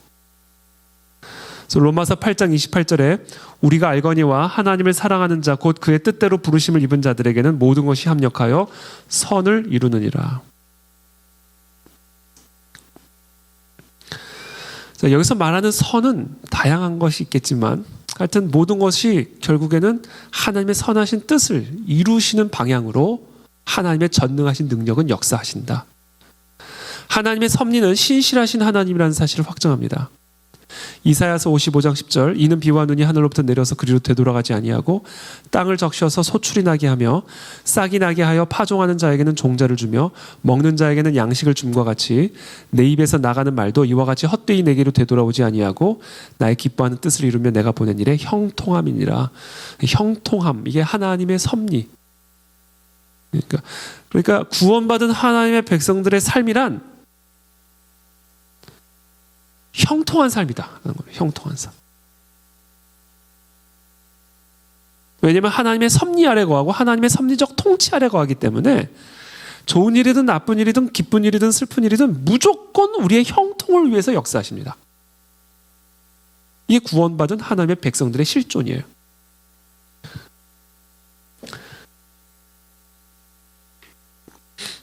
하나님의 섭리를 가장 잘 보여주는 구약의 인물이 요셉입니다. 요셉의 스토리는 요셉의 형들이 요셉에게 주신 하나님의 약속을 파괴하려 할 때 그의 약속이 어떻게 되는지를 우리에게 보여주는 스토리입니다. 온 세상이 하나님의 약속을 반대하고 무너뜨리기 위해 계획을 짜고 바쁘게 움직인다 해도 하나님께서는 모든 사람들과 상황들을 조종하셔서 결국에는 하나님의 약속을 성취하시는 방향으로 이끌어 가십니다. 사람은 하나님의 약속을 파괴할 수 없습니다. 세상은 하나님의 약속을 무너뜨릴 수 없습니다. 하나님의 약속은 얼마든지 그리스도 안에서 이해가 되니 그런즉 그로 말미암아 우리가 아멘하여 하나님께 영광을 돌리게 되느니라. 하나님의 약속은 언제나 그것을 반대하고 무너뜨리려는 사단마귀의 방해와 공격을 받게 됩니다. 하나님의 약속과 그것을 공격하는 세력이 서로 부딪히고 충돌하며 잡음을 내고 그래서 하나님의 약속이 위태로워 보일 수 있습니다. 소망이 없어 보일 수 있습니다. 하지만 겉모습만 그렇게 보일 뿐입니다. 야곱은 자신의 사랑하는 아들 요셉을 다시 볼 수 있으리라는 소망을 완전히 포기하고 살았습니다. 그러나 하나님의 섭리는 야곱으로 하여금 도저히 받을 수 없을 것 같았던 은혜를 다시 받게 해주었습니다. 보디발의 노예로 팔려가는 그 길이 요셉에게 주신 그 꿈을 이루는 길이라는 사실을 전혀 생각하지 못했을 것입니다. 우리에게 멸망이나 불행을 가져다 줄 것으로 보였던 바로 그 일들을 통해서 하나님의 섭리는 하나님의 약속을 성취하시고 우리에게 큰 복들과 유익들을 가져다 주십니다. 다윗의 예를 통해서도 우리는 이와 같은 하나님의 섭리적 통치를 보게 됩니다. 시편 57편은 다윗이 사울을 피해서 동굴에 숨어 있었을 때 쓴 시입니다. 이 동굴은 엔게디 광야에 있는 외지고 황량한 굴이었습니다. 사울의 군대는 다윗을 죽이기 위해 그곳까지 추적해 왔습니다. 다윗의 원수들은 동굴 밖에 있었고 동굴에서 빠져나갈 수 있는 다른 출구는 없었습니다. 말 그대로 도간에 든 쥐였습니다. 그때 사울이 직접 이 동굴 입구로 들어왔습니다. 당시 다윗은 자신의 심경을 이렇게 표현합니다. 내 영혼이 사자들 가운데서 살며 내가 불사르는 자들 중에 누웠으니. 이제 그에게 어떤 소망이 남아 있습니까? 이제 멸망을 당하는 것 외에 다른 무엇을 기대할 수가 있겠습니까? 그런 극단적인 위기 속에서 올려드린 기도가 시편 57편입니다. 내가 지존하신 하나님께 부르짖으며 곧 나를 위하여 모든 것을 이루시는 하나님께로다. 나를 위하여 모든 것을 이루시는 하나님께 부르짖는다. 사울 왕은 높은 자이지만 하나님 그보다 더 높으신 지존자이시기 때문에 다윗은 하나님의 허락 없이는 사울이 자기를 건드릴 수 없다고 확신합니다. 물론 지금 다윗을 도울 수 있는 자는 아무도 없습니다. 그러나 설령 자기를 도울 수 있는 자가 있다고 할지라도 다윗을 돕고자 하는 자들을 하나님이 먼저 돕지 않으시면 그들이 아무리 그를 돕고 싶어도 도울 수 없다는 것을 다윗은 잘 알고 있습니다. 다윗에게는 지금 사울을 막아내거나 피할 수 있는 그 어떤 수단도 없었지만 지존자이신 하나님은 수단에 구애받지 않으시는 분이십니다. 이것은 믿음의 든든한 지지대입니다. 우리 모든 성도들은 바로 이와 같은 든든한 지지대를 가지고 있는 사람들임을 여러분 꼭 기억하셔야 됩니다. 이걸 강조해 주세요. 우리 동반자에게. 다윗은 이 같은 믿음의 든든한 지지대를 의지해요. 이게 든든한 지지대가 하나님의 섭리적 통치 아래 있다라는 믿음입니다. 이 든든한 지지대를 의지하여 다윗이 이전에 경험했던 하나님의 섭리를 기억해냅니다. 하나님께서 이전에 온갖 의심스럽고 힘든 일들이 다윗에게 일어나게 하신 것은 결국 다윗을 위하는 일들이었어요. 이런 이전의 경험들은 지금 이 상황 속에서도 하나님께서 자신이 뜻하신 일을 완성하시고 복된 결과를 만들어내실 것이라는 확신을 가져다 주었습니다. 지금 나의 현실이나 우리에게 주어진 환경이 하나님의 약속과도 맞지 않는 것 같고 우리 행복을 가로막는 것이라 여겨서 비통해하며 탄식하기도 하지만 이렇게 우리에게 걸림돌이 되기도 하고 뭐가 뭔지 모르겠는 상황들이 결국에는 우리를 그 약속의 땅으로 인도하시는 바른 길이었음을 분명히 알게 될 것이다. 그렇죠? 환난과 곤경에 처했을 때, 그러므로 우리의 마음이 무거운 짐에 눌려 있을 때 하나님의 섭리의 역사들을 묵상하며 우리의 지친 마음과 기도에 새로운 생명과 소망을 불어넣으시기를 축복합니다. 이게 바로 성도들이 반드시 알아야 할 하나님의 속성입니다. 하나님은 섭리의 하나님. 하나님의 백성들을 위해서 모든 일을 합력하여 선을 결국에는 이루시는 하나님. 이것이 우리의 믿음의 든든한 지지대가 되어야 된다는 것이죠. 그래서 이 섭리의 하나님을 믿는다는 것, 이와 같은 하나님의 속성을 우리가 생각한다는 것은 결국 무엇을 묵상하고 무엇을 생각하는가, 모든 게 하나님의 주권에 달려있다는 것을 묵상하는 거예요. 여러분, 정말 모든 게 다 하나님의 주권에 달려있습니다. 그래서 우리는 주와 생인 거예요. 하나님 아래 거하면 무조건 생명이에요. 주와 선입니다. 하나님 아래 거하면 무조건 선입니다. 모든 것이 하나님의 주권에 달려 있고요. 하나님은 하나님의 백성들을 모든 것을 통해 선을 이루시는 분이기 때문에 그래요. 잠언 16장 9절, 사람이 마음으로 자기의 길을 계획할지라도 그의 걸음을 인도하시는 이는 여호와시니라. 하나님의 주권이에요. 다 자기가 자기 계획대로 되는 것처럼 보이지만 아니에요. 다 그 결국에는 그 걸음을 인도하시는 분이 하나님이시다. 내 계획대로 되는 것처럼 보여도 결국에는 하나님의 계획대로 이루어집니다. 우연처럼 보이는 일이라 할지라도 우연히 일어나는 일은 없습니다. 여러분, 세상에 우연은 없습니다. 하나님의, 그러니까 우연이라고 하는 얘기는요, 우리가 하나님을 믿는 사람이 우연을 믿는다면요, 하나님이 통제할 수 없는 일이 있음을 믿는 거나 마찬가지예요. 하나님의 통제 밖에 있는 일이 있다라고 믿는 거나 마찬가지입니다. 그건 하나님의 속성을 제대로 인정하는 게 아니죠. 우리가 하나님의 섭리적 통치 아래 있음을 믿으려고 한다면, 섭리의 하나님을 정말로 제대로 믿으려면요, 우연을 믿으면 안 돼요. 좋은 일이든 나쁜 일이든 슬픈 일이든 기쁜 일이든 우연을 믿으면 안 됩니다. 참새 2마리가 한 앗사리온에 팔리지 않느냐? 그러나 너희 아버지께서 허락하지 아니하시면 그 하나도 땅에 떨어지지 아니하리라. 우연은 없다. 왕이 사람에게서 쫓겨나서 들짐승과 함께, 이거 느부갓네살에게 하시는 얘기입니다. 왕이, 여기서 말하는 왕은 느부갓네살이에요. 왕이 사람에게서 쫓겨나서 들짐승과 함께 살며 소처럼 풀을 먹으며 하늘 이슬에 젖을 것이요 이같이 7대를 지낼 것이라. 그때 지극히 높으신 이가 사람의 나라를 다스리시며 자기의 뜻대로 그것을 누구에게든지 주시는 줄을 아시리이다. 그러니까 이게 지금 느부갓네살 왕, 교만하여 스스로 하나님처럼 높아진 이 느부갓네살 왕을 향한 하나님의 주권적인 섭리예요. 하루아침에 이 왕이 들짐승같이 소처럼 풀을 먹기 시작한 거예요. 정신병이 임해가지고. 근데 이 사건을 통해서 하나님이 느부갓네살에게 주고자 하시는 깨달음이 있었어요. 그건 뭐냐? 사람의 나라를 사람이 다스리는 게 아니다. 하나님이 다스리는 것을 느부갓네살 당신이 알아야 합니다. 그래서 하나님의 뜻대로 누구든지 당신의 권위를 뺏어다 다른 사람에게 주실 수 있는 분이 하나님이심을 당신이 알아야 합니다.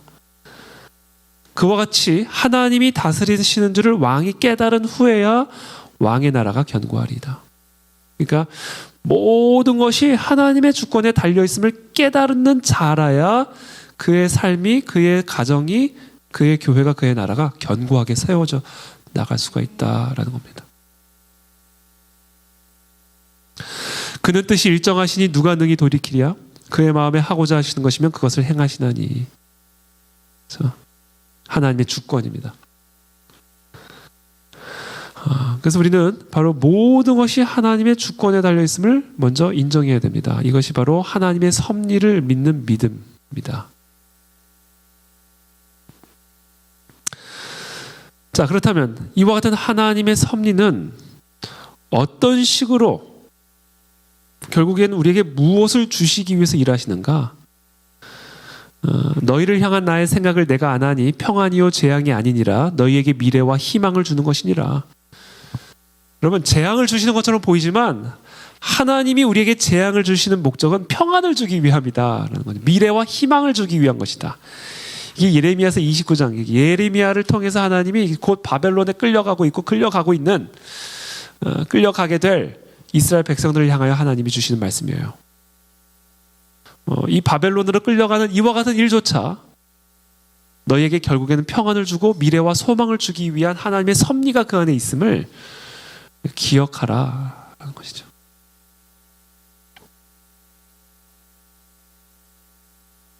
그러므로 우리가 어떤 상황을 만나더라도 하나님이 모든 것을 다스리는 줄을 우리가 깨달은 후에야 우리의 삶은 흔들림 없이 견고해질 수가 있습니다.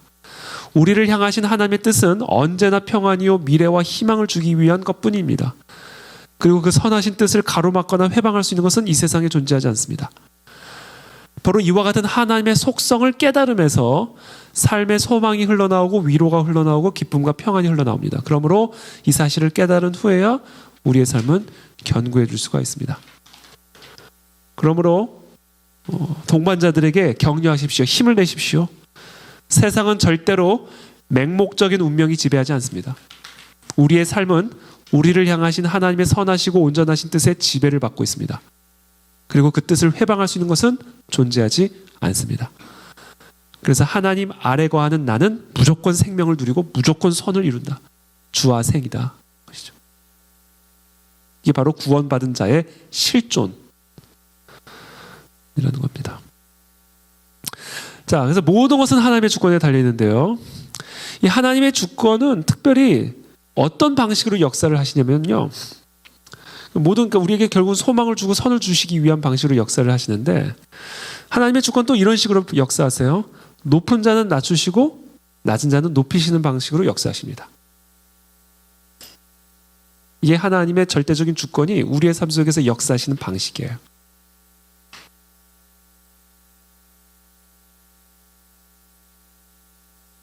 하나님의 섭리는 모든 것을 합력하여 우리에게 선을 이루시고요. 두 번째, 하나님의 섭리는, 하나님의 주권은 높은 자를 낮추시고 그렇게 낮아진 자를 다시 높이시는 방식으로 선을 이루십니다.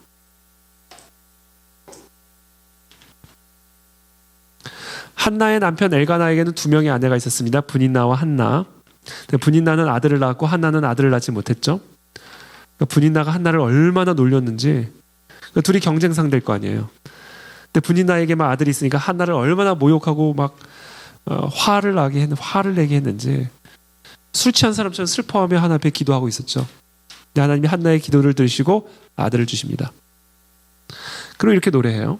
기도합니다. 심히 교만한 말을 다시 하지 말 것이며 오만한 말을 너희의 입에서 내지 말지어다. 여호와는 지식의 하나님이시니라. 행동을 달아보시느니라. 용사의 활은 꺾이고 넘어진 자는 힘으로 띠를 띠도다.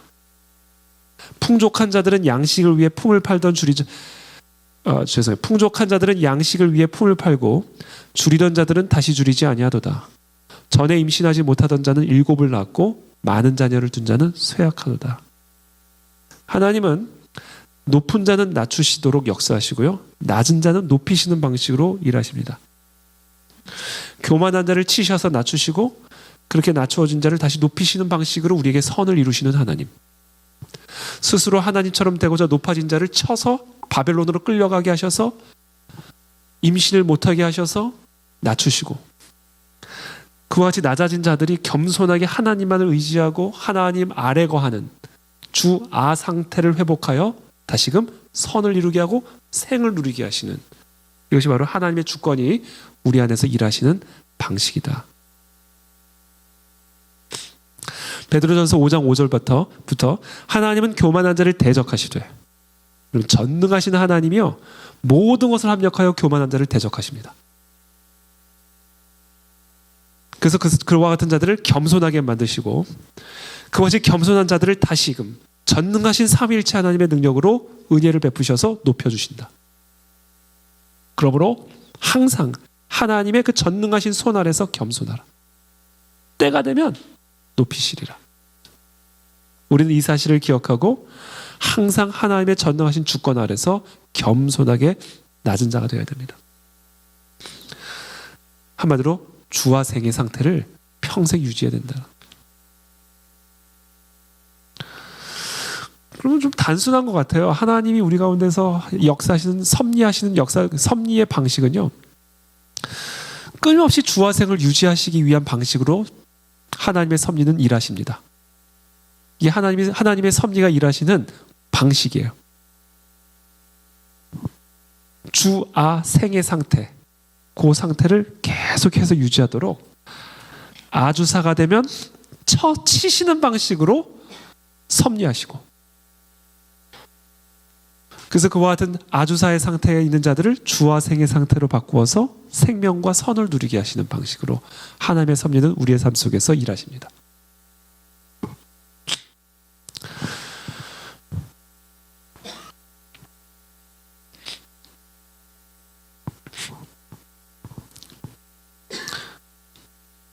그래서 그런 방식으로 우리가 이해를 하면요, 우리가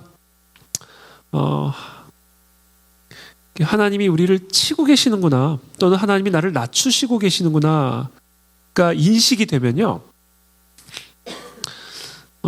이 주와 생의 상태를 회복하는 일에 집중을 하면 됩니다. 이게 하나님이 우리 안에서 섭리하시는 이유이기 때문에 그 섭리에 순응을 하는 거죠, 우리가. 그렇게 될 때 하나님이 오늘 베드로전서 5장 5절 6절 말씀처럼 때가 되면 너희를 다시 높이리라. 이 하나님이 우리의 삶 속에서 섭리하시는 방식이고 또 섭리의 목적임을 우리가 알아야 됩니다. 하나님의 주권은 우리의 성화를 위해 역사하십니다. 그렇죠?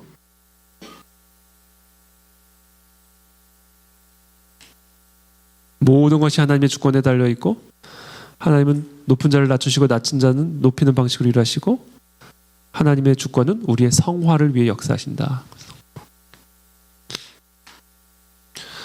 레위기 11장 45절, 나는 너희의 하나님이 되려고 너희를 애굽 땅에서 인도하여 낸 여호와라. 내가 거룩하니 너희도 거룩할지어다. 그렇죠? 하나님은 우리의 성화를 위해서 역사하십니다.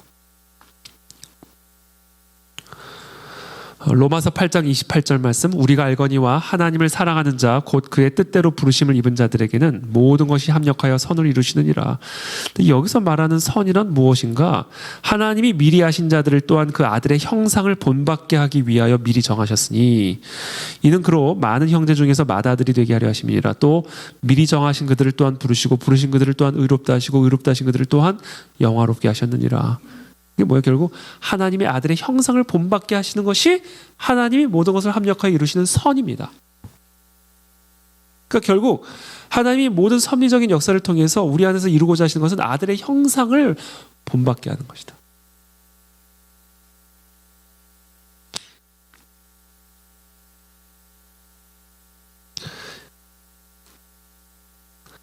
그러니까 결국 우리 모두를 그리스도 닮은 자로 계속해서 바꿔가시는 거예요. 그게 모든 섭리의 목적입니다.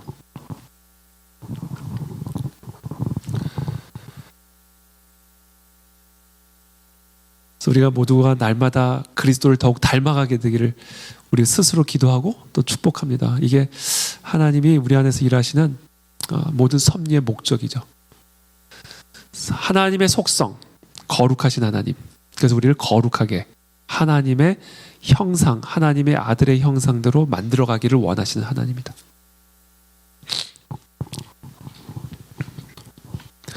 네 번째, 하나님의 섭리, 하나님의 주권은 또한 하나님의 사명을 성취하기 위해 일하십니다. 야곱의 가문을 향한 하나님의 섭리다. 하나님이 이르시되 나는 하나님이라 네 아버지의 하나님이니 애굽으로 내려가기를 두려워 말라. 내가 거기서 너로 큰 민족을 이루게 하리라. 야곱의 가족은 총 70명이었죠. 마치 좁쌀만한 겨자씨 안에 겨자나무가 들어가 있는 것처럼 눈에 보이지도 않는 남성의 씨 안에 한 사람이 들어가 있는 것처럼 야곱의 70명의 후손은 한 민족의 씨가 돼서 장차 천하만민을 복되게 하는 큰 민족이 될 것입니다. 근데 이 씨가 어디서 민족을 이루는가? 약속의 땅이 아니라 애굽의 땅인 거기서, 애굽에서 큰 민족을 이루시는 거예요. 약속의 땅이 아니라. 그래서 하나님은 이 약속의 땅에 들어가 살고 있는 자들을 다 끄집어내서 애굽으로 인도하시죠. 그러니까 애굽 땅은 그 씨가 착상하여 장차 큰 민족으로 성장하게 될 어미의 모태였어요. 그 약속의 땅에서 그렇게 하신 게 아니라 애굽의 땅에서 그렇게 하셨다는 거죠. 바로의 땅에서. 그렇다면 하나님은 도대체 왜 하나님이 약속하신 약속의 땅에서 민족을 이루지 않고 이방의 땅인 애굽 바로의 땅에서 민족을 이루시겠다고 말씀하신 것일까? 도대체 왜 거기서인가? 하나님의 섭리는 그 안에 뭐가 있는 것인가? 첫 번째는 기근으로부터 구원하시기 위함이었다. 하나님이 큰 구원으로 당신들의 생명을 보존하기 위함이었다. 그래서 당신들의 후손을 세상에 두시기 위함이었다. 민족을 이루기 위해서, 온 세상의 기근으로부터 구원하기 위해서 하나님이 이들을 애굽으로 인도하셨습니다. 그러니까 하나님은 우리를 보호하시기 위해서 실질적인 위협으로부터 우리를 보호하시죠.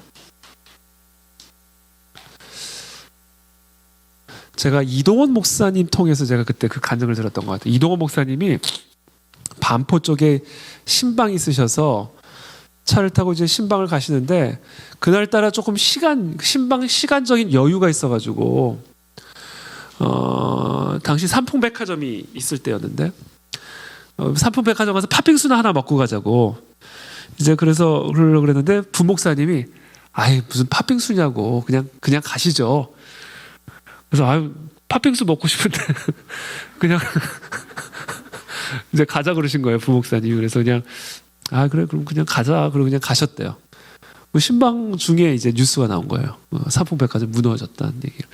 제 기억이 맞다면 이동호 목사님 통해서 제가 그때 들었던 얘기인데 그런 섭리, 하나님이 실질적으로 우리를 위협으로부터 보호해 주신다. 위협으로부터. 우리 저번에 우리 그 장로님 누구시죠? 우리 그 뉴욕의 그 이희돈 장로님, 이희돈 장로님도 그 월스트리트이 아니라 그 뭐죠? 그 엠파이어, 쌍둥이 빌딩 무너질 때 그 배탈 나가지고 화장실 들락날락 거리시느라고 늦게 뉴욕에 도착하시면서 목숨을 건지셨던 얘기도 하시죠. 그러니까 이처럼 하나님은 하나님의 어떤 사명을 이루기 위해 우리를 그 사명을 이룰 수 있도록 모든 위협으로부터 우리를 지켜주시고 보호해 주심을 우리가 보게 됩니다. 사도 바울도 그 폭풍우를 만났을 때 로마에 가야 된다, 로마에 서야 된다, 이 사명 때문에 하나님이 보호하실 것이다라는 확신을 주시죠. 사명이 있는 자는 사명을 이루기까지 하나님의 보호를 받는다라는 사실을 우리가 보게 되죠. 자, 두 번째 이유가 있습니다. 왜 애굽으로 내려가야만 했을까? 야곱의 후손들과 그 백성들을 괴롭히기 위함이었다. 창세기 15장 13절 여호와께서 아브라함에게 이르시되 너는 반드시 알라 네 자손이 이방에서 객이 되어 그들을 섬기겠고 그들은 400년 동안 내 자손을 괴롭히리니 이렇게 말씀하십니다. 이미 아브라함 때 예언이 됐어요. 400년 정도 이방에서 괴롭힘을 당할 것이다. 자, 야곱의 가문이 민족이 되기 위해서는 그들이 이방 땅에 객이 되어 400년이라는 긴 시간 동안 괴롭힘을 당해야만 했다. 왜 괴롭힘을 당해야만 했던 것일까? 하나님이 야곱의 가문을 통해서 이루고자 하시는 민족은 그냥 민족이 아니라 하나님의 민족입니다. 하나님이 야곱의 후손들을 통해서 이루고자 하는 백성들은 그냥 백성이 아니라 하나님의 백성입니다. 그렇다면 하나님은 어떻게 한 민족을 하나님의 민족으로 다시 태어나게 만드실까? 하나님은 어떻게 한 백성을 하나님의 백성으로 다시 태어나게 만드시고 한 사람을 하나님의 사람으로 다시 태어나게 만드시는가? 하나님은 우리를 하나님의 백성으로 다시 태어나게 하기 위해서 우리를 괴롭히는 문제를 허락하신다라는 사실을 우리는 이 섭리, 하나님의 섭리를 통해서 보게 됩니다. 일정 시간이 지난 후에 하나님의 전능하신 능력으로 우리를 그 문제로부터 건져내십니다. 그 괴롭힘으로부터 구원해 주십니다. 우리는 그와 같이 내려갔다가 다시 올라오는 구원의 과정을 통해서 죽다 살아나는 과정을 통해서 나의 자아가 십자가에 못 박히는 경험을 하게 되죠. 사도 바울은 그 과정을 이렇게 표현했습니다. 형제들아 우리가 아시아에서 당한 환난을 너희가 모르기를 원치 아니하노니 힘에 겹도록 심한 고난을 당하여 살 소망까지 끊어지고 우리는 우리 자신이 사형 선고를 받은 줄을 알았으니 이는 우리로 자기를 의지하지 말고 오직 죽은 자를 다시 살리시는 하나님만 의지하게 하심이라. 이게 하나님의 사람이거든요. 하나님의 사람은 하나님만 의지하는 거거든요.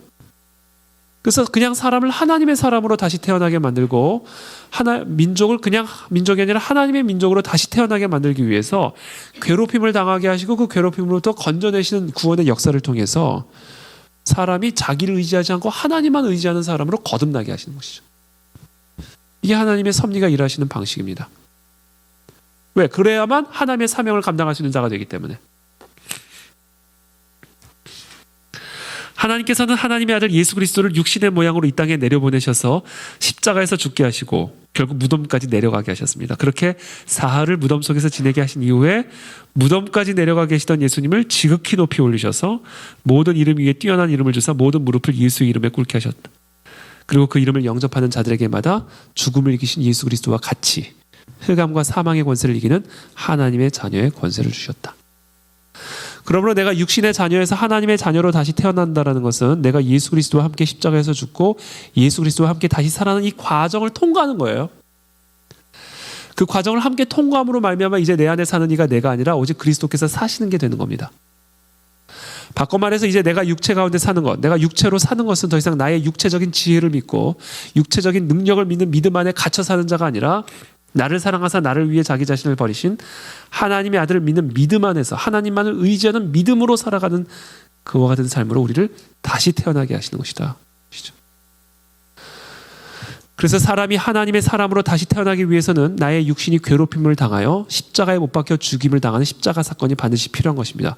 이 같은 과정, 그리스도와 함께 십자가의 죽음으로까지 내려갔다가 부활하신 그리스도와 함께 다시 올라가는 이 같은 과정을 우리는 세례라고도 부르는 것이죠. 자, 이 모든 과정을 이 이스라엘 백성들이 야곱의 가문들이 통과한 그 목적이 무엇인가? 결국에는 가나안 정복 전쟁을 준비시키기 위한 과정이 되는 겁니다. 이 애굽에서의 시간 그리고 그 애굽에서 건져내신 이 모든 하나님의 역사는 결국에는 궁극적으로 가나안 정복 전쟁을 준비시키는 과정이 됩니다. 하나님은 이스라엘 민족을 약속의 땅에 거주하는 거주자로 부르신 게 아니라 약속의 땅을 지배하고 다스리는 정복자로 부르셨습니다. 하나님은 저와 여러분들을 세상에 살아가는 소금으로 부르신 것이 아니라 세상을 변화시키는 소금으로 부르신 것입니다. 단순히 세상에서 살아가는 빛이 아니라 세상을 밝히는 빛으로 부르신 것입니다. 그와 같은 소금이 되고 빛이 되게 하기 위해서 우리들을 그냥 사람이 아니라 하나님의 사람이 되게 하시고, 그냥 민족이 아니라 하나님의 민족이 되게 하셔서 부패한 이 세상을 변화시키고 어두운 이 세상을 밝히는 세상의 소금이 되고 빛이 되게 하기 위해 하나님은 우리들을 애굽으로 내려가게 하셨다가 다시 약속의 땅으로 올라가게 하시는 홍해 체험, 십자가 부활의 체험을 갖게 하시는 것이죠. 하나님께서 이스라엘 백성들에게 애굽으로 내려가 400년이라는 긴 시간 동안 괴롭힘을 당하는 시간을 허락하셨듯, 하나님은 하나님의 사람들에게 그들을 괴롭히는 십자가를 허락하시는 이유가 바로 여기에 있습니다. 나를 믿는 믿음이 죽고 하나님만을 믿는 믿음 안에서 살아가게 하시기 위해서 나를 괴롭히시는 십자가를 주십니다. 우리가 살아가던 약속의 땅에 기근을 주셔서 애굽으로 내려보내게 하십니다. 그리고 거기서 괴롭힘을 당하게 하십니다. 괴롭힘을 당해야 거기서 건져내시고 구원하시는 전능하신 하나님의 손길을 경험하게 될 것이기 때문입니다.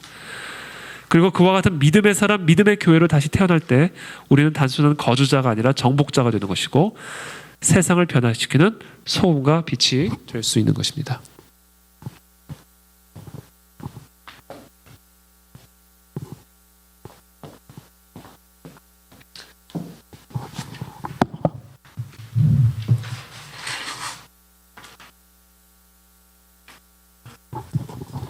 이게 개인적으로도 이런 과정을 통과하고요. 이게 국가적으로도 통과하고 교회적으로도 이와 같은 과정을 통해서 하나님의 사명을 이루는 민족이 되고 하나님의 사명을 이루는 교회가 됩니다.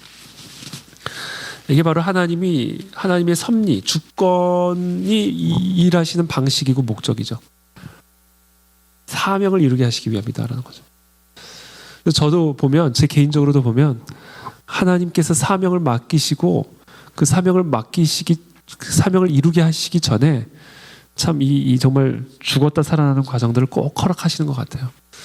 그래서 혹시 우리들 가운데 또는 동반자들 가운데 정말 죽을 것 같은 과정 가운데 계신 분들이 있다면 그 죽어야 살아나는 경험을 하게 되고, 그 살아나는 경험을 통해서 더 이상 나의 힘과 나의 지혜로 살아가는 삶이 아니라 하나님을 믿는 믿음으로 살아가는 법을 배우게 된다는 사실을 꼭 강조해 주시기 바랍니다. 그래서 대한민국과 한국 교회는 바로 이 같은 과정을 통과하고 있다. 지금 우리가 통과하고 있는 민족적인 위기도 바로 이런 과정이에요.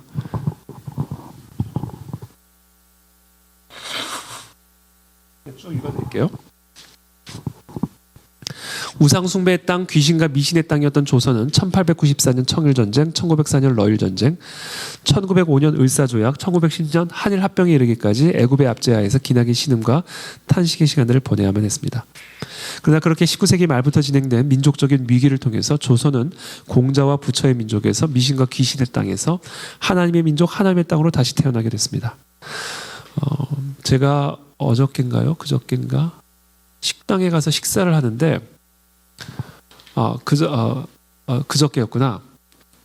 식당에서 식사를 하는데 저쪽 편에서 성도님들인 것 같아요. 뭐 집사님, 권사님 그러면서 은혜 받은 말씀들을 막 서로 나누면서 식사를 하고 계시더라고요. 가족들에서 야, 저기도 성도님들이 계시구나. 정말 기분이 좋더라고요. 이렇게 성도님들이 딱 모여서 식사하시면서 은혜 받은 이야기들을 나누고 있으니까. 그러고 있는데 또 바로 옆 테이블에 오셨는데 남자분, 여자분 커플이 오셨어요. 근데 오셔서 식사하시는가 보다 그러고 있는데 갑자기 또 식사를 하기 전에 두 분이 또 손을 딱 잡고 기도를 하는 거야. 오늘 이렇게 일용할 양식을 주셔서 감사합니다. 저 교회 식당인 줄 알았어요. 저기서는 은혜 받은 이야기들을 막 여자 성도님들이 은혜를 나누고 있고, 여기서는 한 부부가 식사하기 전에 손을 잡고 하나님 일용할 양식을 주셔서 감사합니다. 옆에서는 목사 가정이 식사하고 있고 이러니까 너무 기분이 좋아요. 하나님 어쩌다 이 나라를 이런 나라로 만들어 주셨을까? 너무 감사한 거예요, 제가. 근데 그런 나라가 그냥 된 게 아니죠. 애굽으로 한번 내려갔다 왔어요, 우리가. 그 과정을 통해서 이 미신의 나라가, 귀신의 나라가 하나님을 섬기는 하나님의 나라가 된 겁니다. 하나님의 사명을 갖고 있는 나라가. 조선의 비극이 절정에 달하는 시기에 민족적 부흥이 일어나게 된 것이죠. 반세기의 일제의 압박과 박해 속에서 하나님의 백성으로 다시 태어난 조선의 백성들은 이 민족과 사회를 이끄는 구심점이 되었습니다. 일제로부터의 독립운동은 물론 해방 이후 사회개혁의 주체가 되어서 한국 근대화의 정신적 원동력이 되었습니다. 여러분 정말 우리 한국의 이 근대사는 이 교회를 빼놓고는 이야기할 수 없습니다. 근데 오늘날 이 전교조들이 만들어 놓은 이 모든 역사 교육이 아주 교묘하게 이 한국 교회의 역할들을 드러냈죠. 그냥 완전히 통으로 드러냈습니다.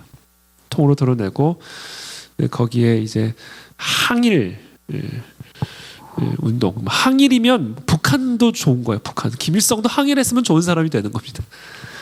이렇게 지금 완전히 역사 교육을 하나님의 역사를 완전히 망쳐놓고 있죠. 한성 감옥에 갇혀있던 이승만은 다음과 같은 글을 남겼습니다. 사람의 극히 어려운 지경은 곧 하나님이 감화시킬 기회라. 그렇죠? 애굽에서의 시간은 하나님이 사람을 감화시키시는 기회다. 비교하건대 논고에 물이 마르고 뜨거워 고기가 살 수 없게 된 후에야 스스로 새 물길을 얻어 강과 바다를 찾아갈지라.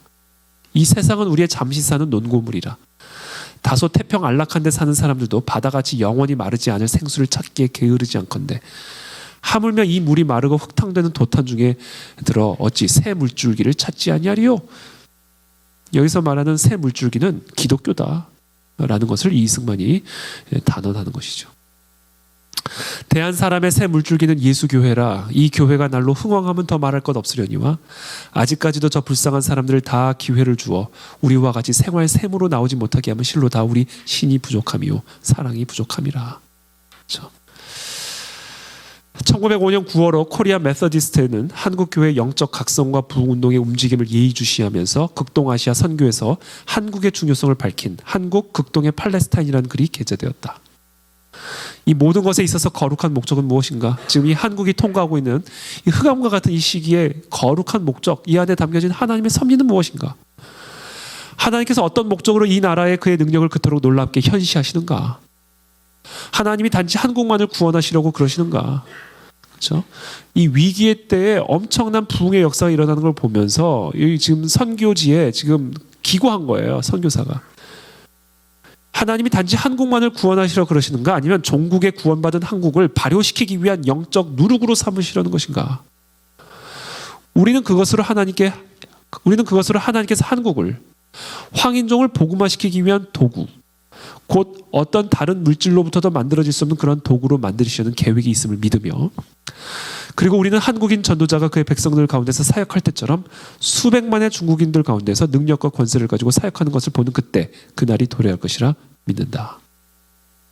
이게 당시 한국에 나와 이 흑암의 시기에 강력한 영적 각성이 일어나는 것을 바라보면서 도대체 이와 같은 영적 각성의 목적이 무엇일까? 이게 단순히 한국 민족을 구원하기 위한 것에 국한되는 것인가? 아니다. 그것을 도구로 삼아 수백만의 중국인들을 비롯한 이방의 빛으로 선교적인 사명을 감당하는 나라로 삼기 위한 섭리가 이 안에 있음을 선교사들이 본 거예요. 일제강점기 직전 척박한 조선 땅에서 선교 사역을 하던 사무엘 무어 선교사는 한국의 사명에 대해 이런 글을 남겼습니다. 한국의 사명은 무엇인가? 가난하고 멸시받고 압제받는 한국이 장차 해야 할 역할은 칠흑 같은 동방의 어둠에 진리의 빛을 가져다 줄 하나님의 메신저가 되는 것이다. 한국은 동방을 밝히는 유일한 등불, 곧 기독교 등불이 되어야 한다.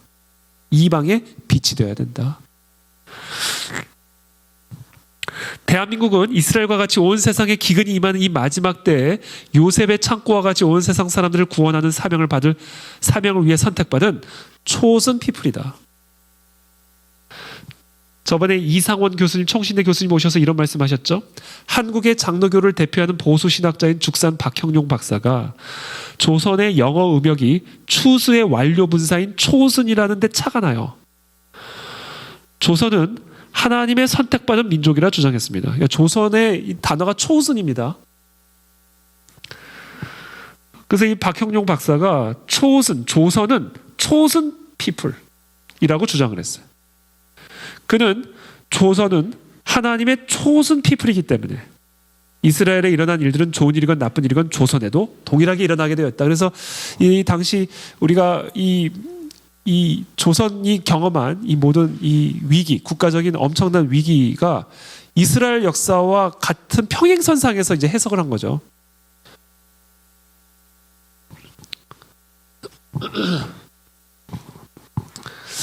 그래서 이 이방의 빛이다라는 이 선교사들의 영적인 안목, 초슨 피플이라고 이와는 안목 있는 해석들, 이것과 연계돼서 이사야서 49장 6절 말씀을 나누지 않을 수가 없죠. 이 이사야서 49장 6절은요, 하나님께서 1998년도 인디아 아울리치를 마치고 서울에 도착한 저에게 주신 레마의 말씀이었습니다. 그때 주신 레마의 말씀이에요. 네가 나의 종이 되어 야곱의 지파들을 일으키며 이스라엘 중에 보존된 자를 돌아오게 하는 일은 오히려 경외한 일이라. 야곱의 지파들을 일으키고, 이 야곱의 지파들이라는 건요, 여러 가지 의미를 해석할 수 있는데, 제가 최근에 깨달은 게 야곱의 지파를 일으키라는 게 다음 세대들을 일으키라는 것으로 제가 새롭게 깨달았어요. 야곱의 지파들, 다음 세대들을 일으키라. 그리고 이스라엘 중에 보존된 자를 돌아오게 하라. 이거는 북한 동포들을 상징하는 것이죠.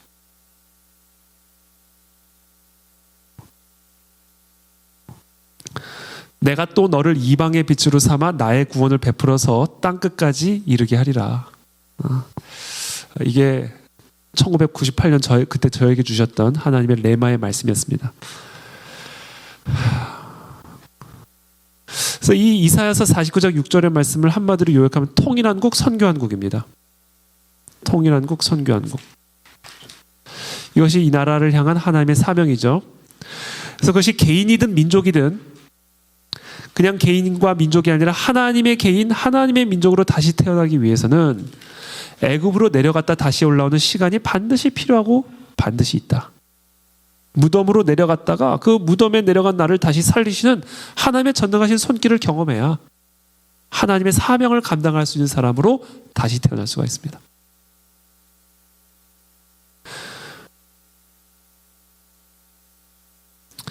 자, 이와 같은 내용들이 사실은 이 성경 전체에 걸쳐서 설명되어지고 있는 창조주 하나님에 대한 속성입니다. 그리고는 이 성경 전체에 걸쳐서 그러니까 창세기 1장 1절에서 창조주 하나님을 선언하고 있고요. 창세기 1장 2절부터 요한계시록 22절까지는 요한계시록 22장까지는 그 창조주 하나님이 어떤 분이신지를 쭉 설명하고 있는 내용이고요. 그리고 그 모든 설명을 관통하고 있는 일관된 메시지가 그 창조주 하나님을 앙망하라라는 촉구입니다. 모든 주권은 하나님에게 속해 있어요. 그렇죠? 그걸 지금까지 설명드린 겁니다. 섭리의 하나님.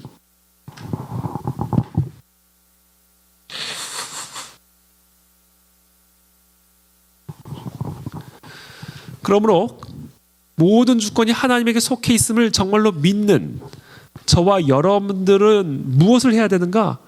우리가 해야 할 일은 무엇인가? 하나님은 우리가 무엇을 하기를 원하시는가? 항상 기뻐하기를 원하십니다. 그리고 쉬지 말고 기도하기를 원하십니다. 그리고 모든 일에 감사하기를 원하셔요. 이것이 그리스도 예수 안에서 믿음으로 살아가는 우리들을 향한 하나님의 뜻입니다. 아무것도 염려하지 말고 오직 모든 일에 기도와 간구로 너희 구할 것을 감사함으로 하나님께 아뢰라. 그리하면 모든 지각에 뛰어난 하나님의 평강이 그리스도 예수 안에서 너희 마음과 생각을 지키시리라. 야곱아 어찌하여 네가 말하며 이스라엘아 네가 이르기를 내 길은 여호와께 숨겨졌으며 내 송사는 내 하나님에게서 벗어난다 하느냐. 도대체 왜 그런 생각을 자꾸 하느냐. 너는 알지 못하였느냐, 듣지 못하였느냐. 영원하신 하나님 여호와 땅끝까지 창조하신 창조주 하나님은 피곤하지 않으시며 곤비하지 않으시며 명철이 한이 없으시며, 그래서 피곤한 자에게는 능력을 주시고 무능한 자에게는 힘을 주시고 소년이라도 피곤하며 곤비하며 장정이라도 넘어지며 쓰러지되 오직 창조주 하나님, 전능하신 여호와 하나님, 섭리의 하나님을 앙망하는 자는 새 힘을 얻으리니 독수리가 날개 짐에 올라감 같을 것이요 다른 박질하여도 곤비치 아니하겠고 걸어가도 피곤하지 아니하리로다. 그러면 지금 저와 여러분들에게 필요한 것은 그 하나님의 위엄을, 그 하나님의 능력을, 하나님의 속성을 묵상하는 가운데 그 하나님의 속성을 마음에 새김으로써 우리 안에 새 힘이 들어올 때까지 여호와를 바라며 앙망하는 것이다. 이것이 우리가 하나님의 속성을 공부해야만 하는 이유다라는 겁니다. 하나님의 속성이라는 것은 워낙 방대한 주제이기 때문에 사실은 오늘 설명으로도 사실은 부족하죠. 제가 지금 쭉 설명하면서도 계속해서 제 머릿속에는 격가지가 계속 이 부분도 더 말씀드리고 싶고 저것도 더 말씀을 드리고 싶은데 그래도 그러다 보면 너무 이게 막 퍼질 것 같아서 일단 오늘 제가 준비한 강의안을 위주로 하나님의 속성에 대해서 쭉 한번 좀 설명을 해드려 보았습니다.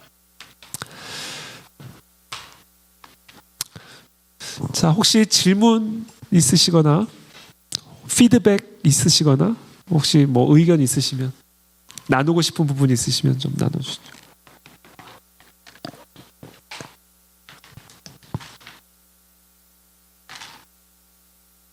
강태훈 집사님 질문 없으세요?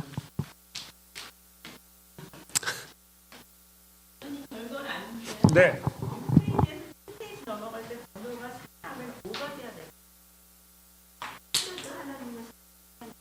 그러네. 죄송해요. 제가 왜 자꾸 이런 걸 이렇게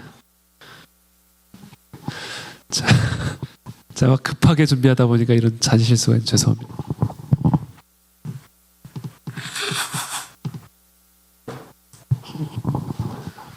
네, 또 혹시 질문 있으세요? 박순 집사님 질문 없으세요? 항상 질문 많으셨는데 우리 집사님. 네?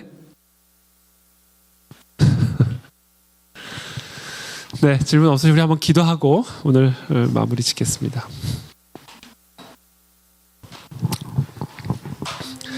오늘 우리에게 주신 이 하나님의 속성에 대한 이야기들을 우리가 함께 깊이 묵상하면서 하나님, 지금 우리가 어떤 상황 가운데 있든지 이 선하신 하나님의 섭리를 믿음으로 우리의 마음에 다시금 소망이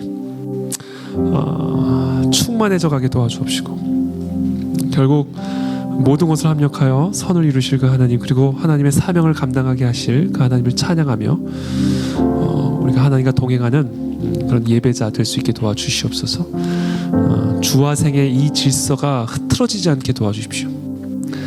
항상 예배하는 자로 하나님, 창조자 하나님만을 경외하며 겸손하게 하나님의 손 아래 거하는 우리 모두가 될 수 있도록 도와주옵소서. 함께 기도하며 나가겠습니다.